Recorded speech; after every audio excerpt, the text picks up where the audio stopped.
እማሆይስ እኔ እኮ እሱን ውጣው እኮ እሱ ራሱ የሚያወራ ነው የሚመስለው ባንተ ውስጥ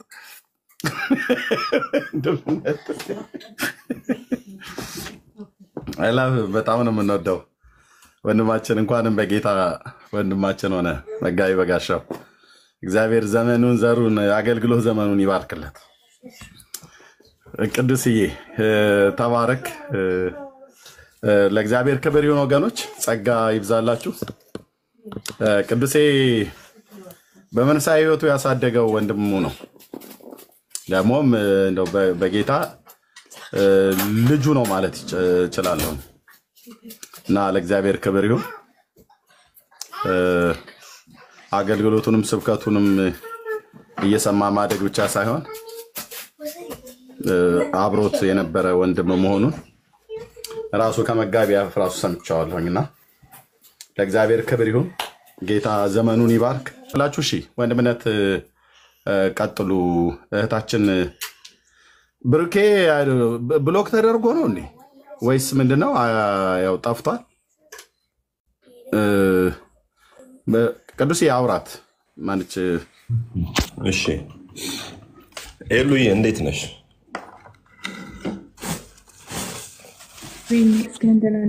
ቀደም ይቅርታ ሪፖርት ነው ያስወረደንና በጣም ይቅርታ እሺ ቀደም አንድ ነገር ስትነጋገሩ ነበርና በ80 ቀኔ ነው የተጠመቅኩትና ብለሽ ደግሞ ሰው የሚድንበትን ደግሞ ትክክለኛውን ነገር ስትናገሪ በጣም አደነኩኝ ማርቆስ 16:16 ላይ ያለውን የመጽሐፍ ቅዱስ ጥቅስ ጠቅሰሽ ያመነ የተጠመቀ ይድናል ያላመነ ግን ይፈረድበታል የሚለውን ሐሳብ እና በ80 ቀንሽ አምነሽ ነበር የተጠመቅሽው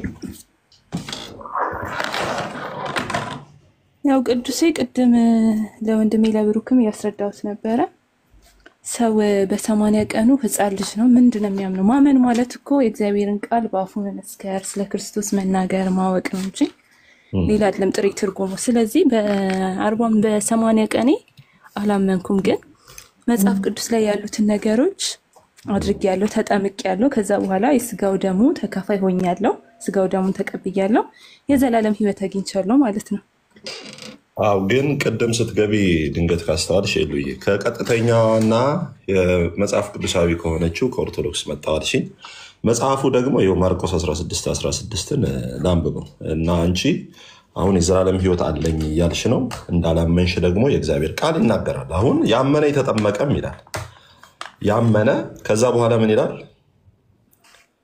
ያመነ ከዛ በኋላ ምን ይላል የተጠመቀ ኦኬ ለመጠመቅ ለምሳሌ ሰው ሲጠመቅ ምንድነው ኢየሱስ ክርስቶስ ወደ ሲኦል እንደወረደ ደግሞም እንደተነሳ ያንን ምሳሌ በማድረግ ሞቱን በሚመስል ሞት ከተባበርን ትንሳኤን በሚመስል ትንሳኤ እንተባበራለን ብሎ ሰው ካላመነ አይጠመቅም ምክንያቱም እምነት ራሱ ይፈልጋል መጠመቅ ራሱ ምኑን ነው ታይፖሎጂካል ምሳሌያዊ ነው እንዴት ሞቱን በሚመስል ሞት አብሬ ሞቻለሁ ትንሳኤውን በሚመስል ትንሳኤ ደግሞ አብሬ እነሳለሁ ብለሽ ዲክሌር የምታደርጊበት የምታውጂበት ነው ስለዚህ ይሄንን አንቺ ተጠምቂያለሁ ስትይ ምኑን አምነሽ ነው የተጠመቅሽው እኛ አሁን አንዳንዴ እንዳትቀየሙንና ኦርቶዶክሳውያን የምታደርጉት ጥምቀት ያለ እምነት ነው ስለዚህ አሁን አንቺ ሳታምኚ ነው በ80 ቀን የተጠመቅሽው በ80 ቀን አይደለም የጌታ ኢየሱስ ክርስቶስን ትንሳኤ የቤተሰቦችሽ ራሱ አታውቂ ስለዚህ እዚህ ጋር ተጠምቂያለሁ ያልሽ እምነቱን ግን አላመንኩም አልሽ እና እንዴት ነው ታዲያ ኦርቶዶክስ ተዋህዶ ቀጥተኛና እውነተኛ የምትሆነው ምክንያቱም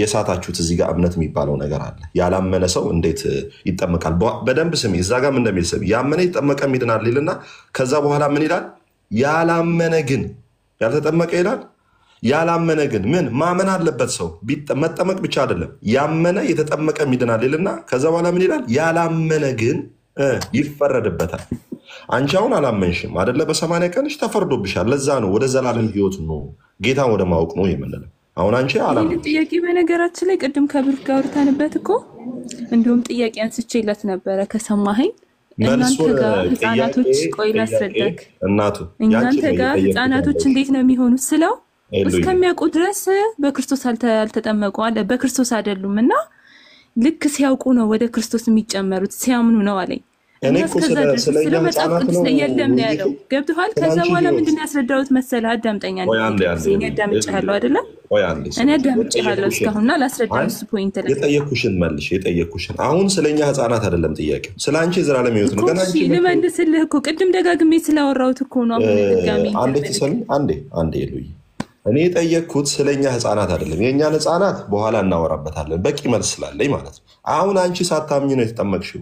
ለኛ ህፃናት አስበሽ ከሆነ አይዞሽ፣ የኛን ህፃናት በደንብ አድርገን እኛ እናሳድጋለን፣ እናስተምራለን። ለኛ ልጆች ስላሰብሽ ቴንክ ዩ ሶ ማች፣ ጌታ ኢየሱስ ይባርክሽ።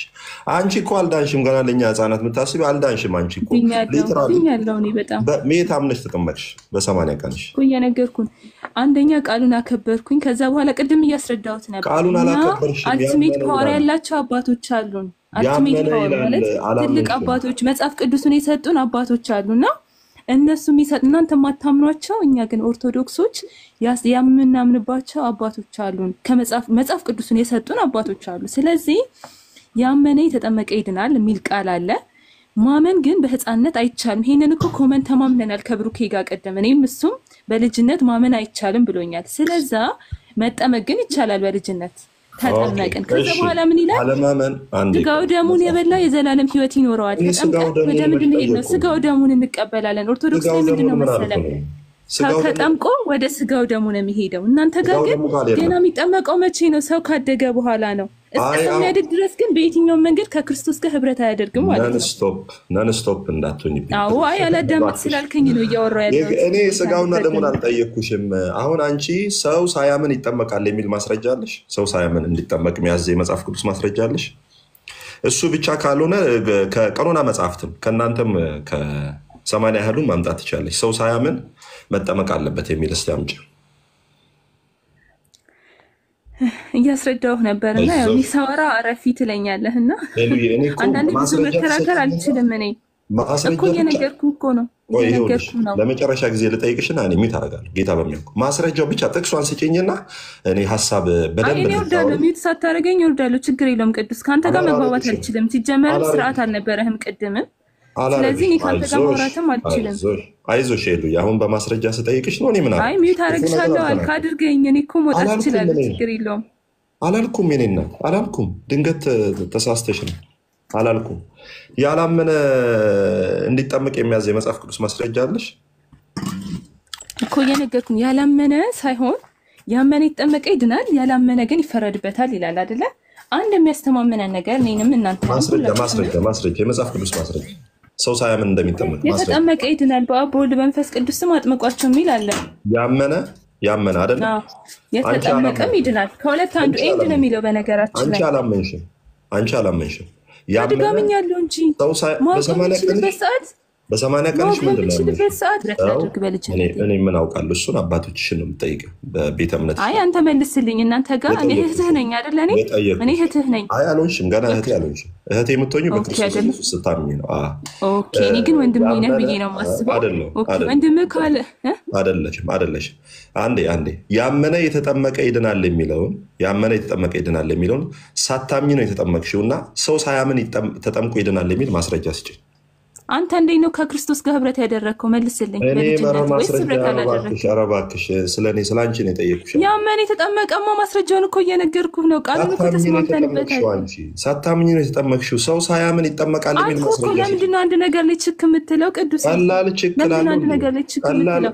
ነገርኩህ እኮ ያመነ የተጠመቀ ይድናል አለ። ከዛ በኋላ ምን ይላል ደግሞ? ስጋው ደሙን የበላ የዘላለም ህይወት ይኖረዋል ይላል። ስለዚህ ማመን ስለማልችል በዛ እድሜ ምን አደረግኩኝ? ተጠመቅኩኝ። ከዛ ስጋው ደሙን ወሰድኩኝ፣ የዘላለም ህይወት ኖረኝ። አንተ ግን ይሄ ራሱ የለህም። ፕሮቴስታንት እንደምናቶች ይሄ ነገር የላችሁም። መቼ ነው የእግዚአብሔርን? አይዞሽ ማስረጃ ስጠይቅሽ አላበሽ አይደለ? ሶፍትም ካለ ቀዝቃዛው አላላበኝም። አይ ያመነ የተጠመቀ ሰው አሁን ሳይ ምንድነው ያንተ ችግር? አትላሲስ እንደዚህ ፈለጋት አትላሲስ እንደዚህ ምናምን ልጅ የሌላውን ነገር ስትሳደብ ነበረ እና በቤተክርስቲያን ስርዓት ለምን አንሄድም? እኛ ኦርቶዶክስ ነኝ የክርስቶስ ተከታይ። ኧረ በስመ አብ ምንድን ነው አንቺ ምጣድ ላይ እንዳለ ስንዴ በጣም እንትን አልሽ። ተረጋጊ። ማኑ ፈለገ አላውቀውም። እኔ መች ስለ ፈለገ አወራሁኝ? ፈለገት ያለሽ እንዴ? ስለ ዘላለም ህይወት እያወራሁ ስለ ዘላለም ህይወት ነው አላወራም። ያወራሁት እኔ ነኝ። ያላወራውን ሰው አወራት በይ። ኦኬ ማኑ ፈለገ? እርሚ እኔ አላወቅኩትም። ይሄ የፈረንሳይ ልጆች ተነሱ ሆ በሉ የሚለው ልጅ ነው። ፈለገ መሐመድ ማለት ነው። ኦኬ ያመነ የተጠመቀ ይድናል የሚለውን አንቺ ሳታምኝ ነው፣ ኦርቶዶክሳውያን ሳታምኑ ነው በ80 ቀን የተጠመቃችሁት። እንኳን ጌታ ኢየሱስ ክርስቶስን ሞቱን በሚመስል ሞት ተባበራሉ፣ ትንሣኤን በሚመስል ትንሣኤ እነሳሉ የምትሉት እናትና አባቶቻችሁን ሳታውቁ ሻወር ነው የወሰዳችሁት የሚለው ሊትራሊ ሻወር። ምክንያቱም አሁን እህቴ እያለች ያለችው ተጠምቄ ያለው ምን ሳላደርግ ሳላምን፣ ሰው ሳያምን ተጠምቆ ይድናል የሚል ማስረጃ አንድ ጥቅስ ስጪኝ። እንዴ ቤተሰቦቻችን ኦርቶዶክስ ናቸው፣ በክርስቶስ አንድ ላይ ናቸው። ክርስቶስ ሞቶልኛል። የሞተው ለማን ነው? አንድ ነገር ልንገር፣ የሞተው ለማን ነው? እኔ እኮ ነው የሞተው። ጥቅስ ኤሉዬ ሞቶልኛል እኮ እሱ እኮ አባት ሆኖኛል። ጥቅስ እኔ እኮ ሌላ ነገር አልጠየቅኩ። ሰው ሳያምን ተጠምቆ ይድናል የሚል ማስረጃ አለሽ? ኦኬ አትቀበለውም የነገርኩህን ጥቅስ። ያመነ የተጠመቀ ይድናል የሚለውን አምነሻል? ስትጠመቂ አምነሻል? ስትጠመቂ አምኛለሁ። በ80 ቀን ምን ብለሽ ነው ያመንሽው?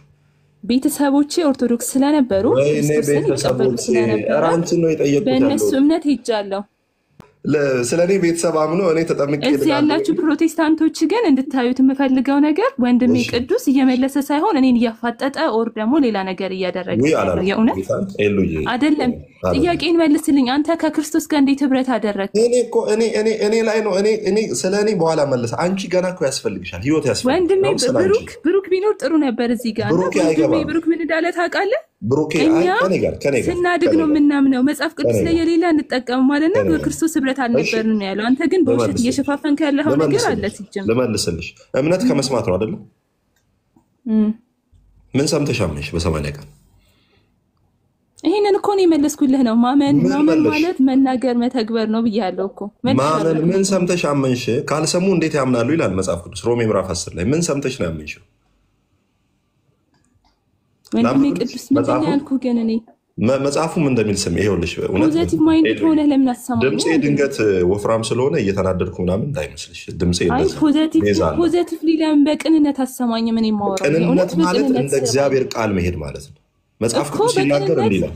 ጭንቅላትን ኦፕን አድርገህ ለመከራከር ኦር ደግሞ ለሌላ ነገር ሳይሆን ጭንቅላትን ኦፕን አድርገህ ብትሰማኝ ኖሮ ያልኩትን እኔ ምን አልኩኝ? እስካሁን የተጠመቀ ይድናል። ማመን ስላልቻልኩኝ መጠመቅ ችያለሁ። ከዛ በኋላ በስጋው ደግሞ የዘላለም ሕይወት አግኝቻለሁ አልኩኝ። ኦኬ ማመን ስላልቻልኩኝ ቅድም ሳብራራለት የነበረው ምንድነው? አባቶቻችን በሰጡን ባስተማሩን መሰረት ኦርቶዶክሶች በመጠመቅና ከዛ ስጋው ደግሞ በመቀበል ከእግዚአብሔር ጋር ህብረት ማድረግ እንችላለን፣ ከክርስቶስ ጋር ህብረት ማድረግ እንችላለን ተብለን ተምረናል ብዬ ይሄንን ደጋግሜ አውርቻለሁ። ጨረሽ? እሺ ማመን ስላልቻልኩ ተጠመቅኩ አለሽ። መጽሐፉ ግን ምን ይላል? ያመነ የተጠመቀ ይድናል።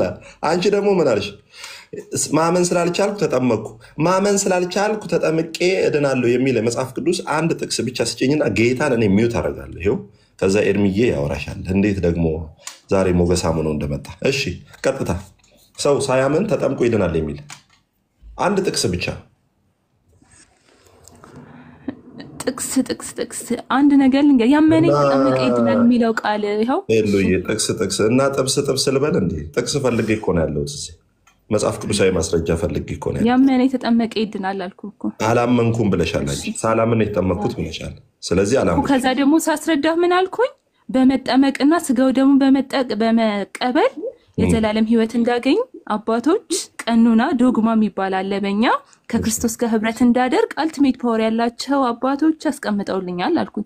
እናንተስ? እሺ አሁን መልስልኝ እኔን ጥያቄ። እናንተ በምን ህብረት እስካሁን አልመለስሽልኝም። አሁንም ጥያቄው በነገራችን ላይ እኔ መልስ መልሳለሁ። ትክክል ነው ሐሰት ነው ማለት አትችልም ማለት ማን አንተ? የኔ ጥያቄ መልሱ ትክክል አይደለምና ሐሰት ነው ማለት የምትችለው ማን? የማስረጃ ያለ እህት አለ። አይ ትክክል ነው ሐሰት አንተ በአንተ አንግል ካልመለስኩኝ ስህተት ነው፣ በአንተ አንግል ከመለስኩኝ ትክክል ነው ማለት አይደለም። እኔ የምመልሰው ነገር እኔ አርምሞ ላይ ነኝ። ሰሞኑን አርምሞ ላይ ስለሆንኩ ቀስ ብለሽ አውሪ። ሰው ሳያምን ተጠምቆ ይድናል የሚል ማስረጃ አንድ ጥቅስ ብቻ ስጭኝ። እኔ ሚውት ላድርግ በቃ። ሰው ሳያምን ይጠመቃል የሚል መቀበል ካልፈለግ አትቀበል። ወንድሜ እኔ መስጠሽኝ አልሰጠሽኝም እኮ። ሰው ሳያምን ተጠምቆ ይድናል። ይኸውልሽ መጽሐፍ ቅዱስ ላምብልሽ የኔ እናት ሮሜ ምዕራፍ 10 ቁጥር 14 እንግዲህ ያላመኑትን እንዴት አድርገው ይጠሩታል? ባልሰሙትስ እንዴት ያምናሉ ይላል። ባልሰሙትስ እንዴት ያምናሉ? አንቺ ደግሞ አይ ባለማመኔ ተጠመቅኩና የጌታን ስጋና ደም ተቀበልኩኝ አልሽ። ጥምቀት ራሱ ምን እንደሆነ ሳታምኚ ሻወር ነው የወሰድሽው። አልተጠመቅሽም፣ ህይወት አላገኘሽም። ገብቶሻል? ልጅ ሳያውቅ የሚወስደው ሻወር ነው። ኦኬ አድጎ ሰው ደግሞ አምኖ የሚጠመቀው ምንድነው? ጥምቀት ነው። ስለዚህ ሳታውቂ ምን ወሰድሽ? ውሃ ጥምቀት የሚባለውን ሻወር ወሰድሽ። አንቺ ምን አላመንሽም። ሰው ያላመነበትን እንዴት አድርጎ ጥምቀት ይጠመቃል? ስለዚህ ከኦርቶዶክስ ነው የመጣሁት የምትይውን ነገር ከእውነተኛዋ ከቀጥታ የምትይው እዚህ ጋር ትንሽ እንደተወላገደ እንመለከታለን። ዝም ብዬሽ ሌላ ጥያቄ አስረድቻለሁ። ምንም አልተወላገደም። እኔ በራሴ ማስረጃ አስረድቻለሁ። አንተ ማንም ፓወር አልሰጠህም። ይሄ ትክክል ነው፣ ይሄ ሐሰት ነው የምትልበት አንተ አትችልም። ኢትስ ኦኬ። አንድ ጥያቄ ልጠይቅሽ። አሁን አንቺ ጸድቀሻል? አዎ። ጻድቅ ነሽ? አዎ ጻድቅ ነሽ። ምን አድርገሽ ጸደቅሽ? እኔ የክርስቶስን መንገድ እየተከተልኩ ያለው ሰው ነኝ። ስለዚህ ክርስቶስ ደግሞ መንገዱን የሚከተል ሰው እንደሚጸድቅ ስላስተማረ ጸድቅ ያለው ጸድቀሻል። ስለዚህ ወደ አንቺ መጸለይ ይችላል አይደል? እኔ አትችልም። ወደ ጻድቃን እኮ ጩሁ ይላል አይደለ? ኦርቶዶክሳውያን ትምህርት ወደ ጻድቃን፣ ወደ ሰማዕታት፣ ወደ ቅዱሳን አትጸልይም አንቺ? እኔ ቅዱሳን አይደለሁም። ኦኬ ጻድቃን ነሽ አንቺ? የክርስቶስን መንገድ የምከተል ኦርቶዶክሳዊ የሆንኩኝ ኦኬ ነኝ እንጂ ጻድቃን አይደለሁም። ጻድቃን ሰማዕታት የሚባሉት አሉ፣ ጠቅስልሃለሁ ከፈለክ እነሱን። እሺ አሁን አንቺ ምን አለሽ? እኔ ቅዱሳን አይደለሁም፣ እኔ ጻድቅ ነኝ። ጻድቃን ማለት የብዙ ጻድቆች ስብስብ ማለት ነው። ፕሉራል ኦኬ፣ በብዜት ነው። ጻድቅ ማለት ደግሞ ሲንግል ፐርሰን ነው። ስለዚህ አሁን ጻድቅ የሆንኩት እኔ በክርስቶስ ደም ነው እንጂ እኔ በስራዬ አይደለም። አዎ ስለዚህ ጻድቅ ነሽ አይደል? አሁን በክርስቶስ ደም በክርስቶስ በሞተልኝ ጻድቅ ነኝ። እሱ በሞተልኝ እሱ ደም በፈሰሰልኝ ማለት ነው። አዎ ጻድቅ ነኝ። በኦርቶዶክስ ቤተክርስቲያን ሰው በክርስቶስ ብቻ አምኖ ጻድቅ ይሆናል? አይሆንም። ታዲያ አንቺ ምንድን ነው እምነትሽ? በኦርቶዶክስ ቤተክርስቲያን ምንድን ነው ያለው መሰለ? ሰው በክርስቶስ ደም ጽድቅ ጻድቅን ያገኛል። ነገር ግን ስራ ዴይ ቱ ዴይ የምታደርገው ነገር ያስፈልጋል ማለት ነው። ኦኬ ስለዚህ ማመንህ ብቻ ጻድቅ አያደርግህም። ታዲያ ምን ሆነሽ ነው አንቺ ጻድቅ የሆንሽው? እኔ አሁን በተግባሩ ላይ ነኝ። አሁን እኔ በማደርገው ነገር በተቻለኝ አቅም ንስሐ ገባለሁ። ኃጢአት ስሰራ ስጋው ደሙን እቀበላለሁ። ሁሉ ጊዜ በጎ ምግባር የተባሉትን ነገሮች አደርጋለሁኝ። ኃጢአት ደግሞ ትሰሪያለሽ? አዎ ሰው ነኝ፣ ኃጢአት እሰራለሁ። በምሰራው ኃጢአት ግን ወዲያውኑ ንስሐ እየገባሁበት ስለሆነ እስካሁን ባለውኝ በጽድቅ መንገድ ላይ ነኝ፣ በጥሩ መንገድ ላይ ነኝ ብዬ አስባለሁኝ። ግን ይሄን ነገር ባጓደል ጽድቅ ይነሳል ማለት ነው። እኔም እኮ እንደዛ ጻድቅ ነኝ። ሰኞ ጠጣና ማክሰኞ ንስሐ ገባለሁ። ያንተን አይመስለኝም አይደለህም? ሮብለትም አደርግና ሐሙስ ዕለት ንስሐ ገባለሁ። እሺ ህግን በመጠበቅ ነው። ህግን አሁን በመጠበቅ ታምኛለሽ አይደለ? ህግን ስጠብቅ ነው እግዚአብሔር የሚያድነኝ ብለሽ ታምኛለሽ? በነገራችን ላይ በመሀል ይሄ ስድብ ምናምን አትናገር። ምክንያቱም የእግዚአብሔር ቃል እየተነጋገረ ባለበት ሰዓት እኔ አሁን አንተ ከኔ ትሻላለህ ብዬ ማለት ያስተማርከኝ ነው። አይ እንትን አትናገር፣ አሽሙር አትናገር። ደስ አይልማ። ሆድ ቢብስሽ ለምንድን ነው? እኔ ስለራሴ እኮ ነው ያወራሁት። ስለራሴ ነው ያወራሁት። አሽሙር ነው ወንድሜ መስሎሽ ነው አንቺ። ስለራሴ ነው ያወራሁት። እሺ ወደ ሌላ ሐሳብ እንሂድ። አንቺ አሁን ህግን በመጠበቅ ላይ ነው አይደል ያለሽው? ህግን እየጠበቅኩ እድናለሁ ነው የምትይው? ኦኬ ህግን በመጠበቅ ትድኛለሽ። ኦኬ መጽሐፍ ቅዱስ ደግሞ እንዲህ ይላል፣ የኃጢአት ኃይል ህግ ነው ይላል። ከኃጢአት ምርቀው ህግን በመጠበቅ ነው ትያለሽ። መጽሐፍ ቅዱስ ደግሞ የኃጢአት ኃይል ህግ ነው ይላል። ምን እናድርግ? አይ ህግን ጠብቁም የሚል አለ መጽሐፍ ቅዱስ ደግሞ ሌላ ቦታ። ህግን ጠብቁ የሚል አለ። የቱ ጋር? 10ቱ ትእዛዛትን ጠብቁ። 10ቱ ትእዛዛትን መጠበቅ አሁን አንዱ ህግ ነው። ለምሳሌ 10ቱ ህግጋት ለአንቺ ነው የተሰጠው እና ለሁሉም ሰው፣ ለእኔ ብቻ ሳይሆን ለሁሉም የሰው ዘር ነው የተሰጠው። እሺ መቼ ነው የተሰጠው? የት ነው የተሰጠው? የት መቼ? ቦታው ለምን ምን ይሰራልኛል ቦታው? ካላወቅሽ እንዴት ታዲያ ዝም ቅድም እንትኑን ጥምቀቱንም ሳታውቂ ወስደሽ ህጉንም ሳታውቂ ጠብቀሽ ሁሉንም ሳታውቂ ሳታምኝ እንዴት ይሆናል? እናንተ እኮ ያው ህግ ማክበር ላምብልሽ እናንተና አንቺ ሮሮ ላይ ነሽ። እናንተ ጴንጤዎች እንዲህ አይዞሽ። ሮሜ ምዕራፍ 9 ሮሮ አይደለም ወንድሜ ቅዱስ። 10ቱ ትእዛዛትን መቀበል ግዴታ ነው። የሰጠው ነው ክርስቶስ የሰጠው ነው። ምዕራፍ መሸምደድ ግዴታ አይደለም እኮ አይደለ? እሺ መጽሐፍ ቅዱስ ምን እንደሚል ልንገርሽ። ችግር የለውም የኔ እህት። መጽሐፍ ቅዱስ እንዲህ ይላል። ይኸውልሽ ሮሜ ምዕራፍ 3 ቁጥር 20 ይህም የህግን ስራ በመስራት ስጋ የለበሰ ሁሉ በእርሱ ፊት ስለማይጸድቅ ነው ይላል። አንቺ ደግሞ ህግን በመስራት እጸድቃለሁ እያልሽ ነው። ክላሽ አያደርግም? እርግጠኛ ነኝ። አይ ወዳጆቼ ሰብካታለሁ። ቀስ አድርጌ የእውነትን ቃል እነግራታለሁ። መጀመሪያ ላስጨርሳት ብዬ ነው። እሺ ተመልሻለሁ። እሺማ እሺ ማስረጃውን ላልከኝ ኦሪት ዘጸአት ላይ 20 ላይ አለ። ኦኬ ኦሪት ዘጸአት 20 ላይ ኦሪት ዘጸአት 20 ላይ ለማን ነው ህጉ የተሰጠው?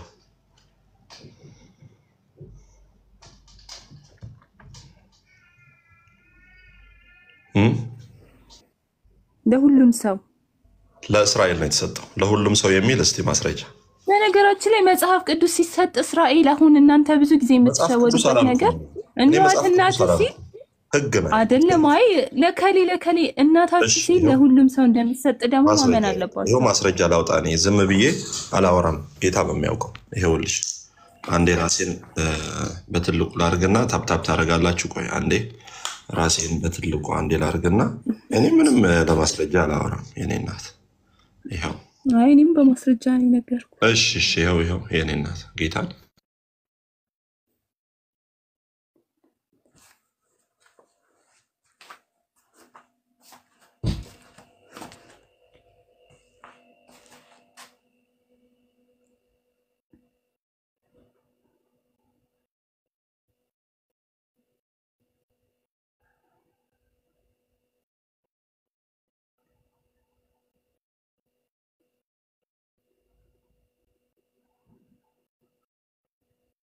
ቅዱሴ እያወራክ ከሆነ አይሰማም። እያወራክ ነው? እያነበብክ ነው? አይሰማም ድምጼ? በጌታ በኢየሱስ በጣም ሪፖርት እያደረጉ ነው ማለት ነው ወዳጆች። አሁን ይሰማል። ቀጥል። እሺ ኤሉዬ ይሄን አንብቢው፣ ያቀለምኩትን አንብብ።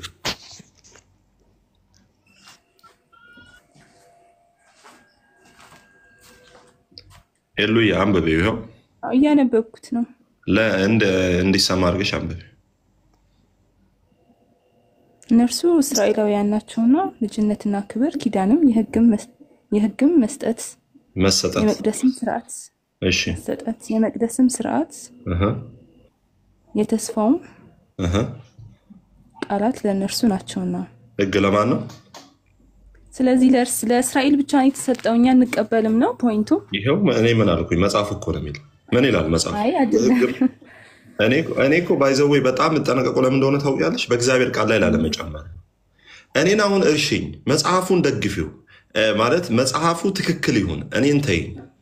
ከኔ ጋር ግብግቡ ሳይሆን መጽሐፉ ምን እንደሚል ስሚ። እነርሱ እስራኤላውያን ናቸውና ልጅነትና ክብር ኪዳንም የሕግም መሰጠት የመቅደስም ስርዓት የተስፋውም ቃላት ለእነርሱ ናቸው። ቀደም ያነሳውልሽ ጥቅስ ላይ ደግሞ ሄደን ስንመለከት በሕግ እነሱ ኢቨኒፍ እንኳን እንዳልጸደቁ መጽሐፍ ቅዱስ ሲናገር እንዲል አፍም ሁሉ ይዘጋ ዘንድ ዓለምም ሁሉ ከእግዚአብሔር ፍርድ በታች ይሆን ዘንድ ሕግ የሚናገረው ሁሉ ከሕግ በታች ላሉት። ማን ከሕግ በታች ያለው? እስራኤላውያን ከሕግ በታች ላሉት እንዲናገር እናውቃለን። ከዛ ስሚ፣ ይህም የሕግን ስራ በመስራት ስጋ የለበሰ ሁሉ በእርሱ ፊት ስለማይጸድቅ ነው። ስጋ የለበሰ ስንቱ ይላል የኔ እህት? ስጋ የለበሰ ሁሉ በእርሱ ፊት ምን ስለማይሆን ስለማይጸድቅ። ባይዘዌ የሉዬ ለምሳሌ አሁን አጠገብሽ ያለችው ሰላም፣ እነሱ አይሁዳውያን ናቸው። ለምሳሌ ሰንበትን አክብር የሚለው አንዱ ሕግ ውስጥ 40 ታልሙድ አለ። ታልሙድ ማለት ጦራው የሚፈታበት ማለት ነው። እና 40 ትእዛዝ ነው ያለው። እነሱ ሕግን ስለተቀበሉ ሕጉን ስለሚያውቁ ሰንበትን አክብር የሚለው ውስጥ 40 ትእዛዝ አለ። 39 ነው የሚባለው፣ አፕሮክሲሜትሊ 40 ይባላል ታልሙዳቸው ላይ። እና ሕግን ሲጠብቁ እነሱ ጌታ ኢየሱስ ክርስቶስ ምንድን ነው ያለው? ጽድቃችሁ ከፈሪሳውያን ጽድቅ ካልበለጠ ወደ እግዚአብሔር መንግስት አትገቡም አለ። ፈሪሳውያን እንዴት ናቸው? ከተቀመጡበት አይነሱም። ቀጥ ብለው ነው በመታጠብ በመንጻት ስርዓት በጣም ተጠንቅቀው ነው የሚኖሩት። እየወጣሽብኝ ነው ኤሉዬ፣ እየሰማሽኝ ኤሉዬ? እኔ መጽሐፍ ቅዱስ እዚህ ያለ እሺ፣ የምትፈልጊው ይወጣልሻል ከዚህ። እሺ እማ እና አሁን እኔ አንቺ አያችሁ እውቀት የላትም እንትና እንዲ ጌታ ምስክሬ፣ በዛ ሞቲቭ አይደለም ማወራው። እኔም ሁሉን ነገር አላውቅም፣ ግን መጽሐፍ ቅዱስ ብቻ ምን እንደሚል ተናግሬ እኔ ልጨርስ። ይኸውልሽ ይህም የሕግን ስራ በመስራት ስጋ የለበሰ ሁሉ በእርሱ ፊት ስለማይጸድቅ ነው። ለምን? መጽሐፍ ቅዱስ ማንም ጽድቅን ሊያደርግ አልቻለም። ኢሳይያስ ምን እንዳለ ታውቂያለሽ? ጽድቃችን የመርገም ጨርቅ ነው አለ። አሁን በዚህ ዘመን ሞዴስ ማለት ነው። በቃ የመርገም ጨርቅ ሊትራሊ ጽድቃችን አለ። የገዛ ጽድቃችን እንኳን ኢሳይያስ እንኳን አልቻለው። ኢሳይያስ ራሱ በቃ ሊጸድቅበት አልቻለም። ምኑን? ህጉን። ከዛ ምን አለ? ጽድቃችን እንኳን የመርገም ጨርቅ ነው አለ። ከዛ ምን ይላል? አሁን ግን በህግና በነቢያት የተመሰከረለት እሱ በብሉይ ኪዳን የተነገረው የእግዚአብሔር ጽድቅ ያለ ምን ይላል?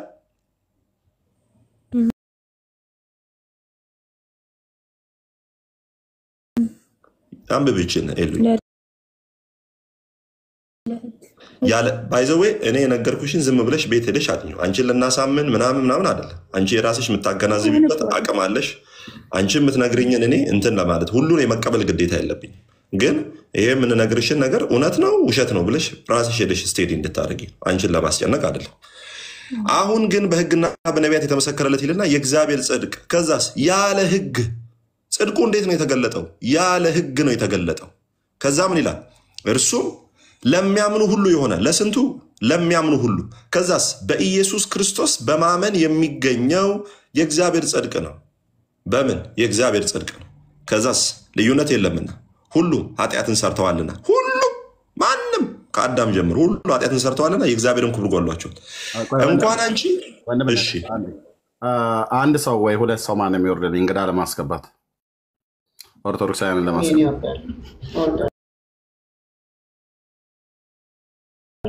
ሰላም ቴንክ ዩ ታባ አርኬትዮ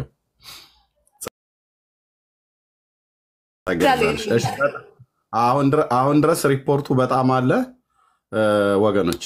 ፕሊስ ሁለት ሰው ብቻ ነው የምፈልገው፣ ሁለት ሰው እንዲወርድልኝ። ኦኬ ቴንክ ዩ ጸጋ ይወርዳለች። እሺ በጣም ሪፖርት አለ አሁን ድረስ ወገኖች። ጸጋ ይብዛላችሁ፣ ግን በርቱ። እሺ በርቱ ወገኖች፣ ተባረኩ። ጸጋ ይብዛላችሁ። እሺ ወንድም ነቀጥል። እሺ ኤርሚ፣ እኔም በቃ ትንሽ ሰዓት ልውሰድ። እሺ ስለዚህ ኤሉዬ እዚህ ጋር አሁን ለሚያምኑ ሁሉ የሆነ በኢየሱስ ክርስቶስ በማመን የሚገኘው የእግዚአብሔር ጽድቅ ነው። የእግዚአብሔር ጽድቅ ነው። ሁሉ ኃጢአትን ሰርተዋልና የእግዚአብሔርም ክብር ጎድሏቸዋል። በኢየሱስ ክርስቶስ በሆነው ቤዛነት በኩል እንዲያው በምን? እንዲያው በጸጋው ይጸድቃሉ። ሌላ ቦታ ደግሞ ገላትያ መጽሐፍ ላይ ማለት ሮሜ መጽሐፍ ላይ ምን እንደሚል ስሚ። ይሄን ጥቅስ ልስጥሽና ልጨርስ፣ ከዛ አንቺን ሐሳብ ሰዋለሁ ብቻዬን እንዳላወራ ማለት ነው። እንዲህ ይላል ገላትያ ማለት ሮሜ ምዕራፍ 4 ቁጥር 4 ላይ ለሚሰራ ደመወዝ እንደ ዕዳ ነው እንጂ እንደ ጸጋ አይቆጠርለትም። ነገር ግን ለማይሰራ ኃጢአተኛውንም በሚያጸድቅ ለሚያምን ሰው እምነቱ ጽድቅ ሆኖ ይቆጠርለታል። እምነት ጽድቅ በህግ በኩል ነው አይደለም። እንዴት ነው እምነቱ? ነገር ግን ለማይሰራ ኃጢአተኛውንም በሚያጸድቅ ለሚያምን ሰው። ኃጢአተኛን እግዚአብሔር ያጸድቃል፣ በደለኛውን እግዚአብሔር በስራው ሳይሆን በማመኑ በክርስቶስ ኢየሱስ ስራ ያጸድቃል ብሎ ለሚያምን ሰው እምነቱ ጽድቅ ሆኖ ይቆጠርለታል። እምነቱ ነው ጽድቅ ሆኖ የሚቆጠርለት፣ ስራው አይደለም። መልካም አታናው በእናት እንትና ፖዝ ላይ አትሁኑ። ቅዱሳን ማለት ኦርቶዶክሳውያን ፖዝ ላይ አትሁኑ።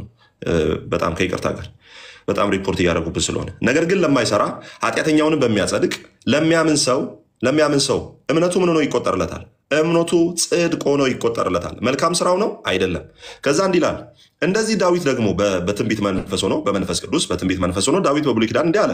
እግዚአብሔር ያለ ስራ ያለምን ያለ ስራ ጽድቅን ስለሚቆጥርለት ሰው ጽድቅ ያለምን ይቆጥራል? ያለ ስራ ስለ ሰው ብጽዕና ይናገራል እንዲህ ሲል ሰው ራሱ ብፁዕ ነው ሲል አይተሃል። ኃጢአተኛን ሰው ብፁዕ ነው ይላል። አመፃቸው የተሰረየላቸው ኃጢአታቸውም የተከደነላቸው ብፁዓን ናቸው።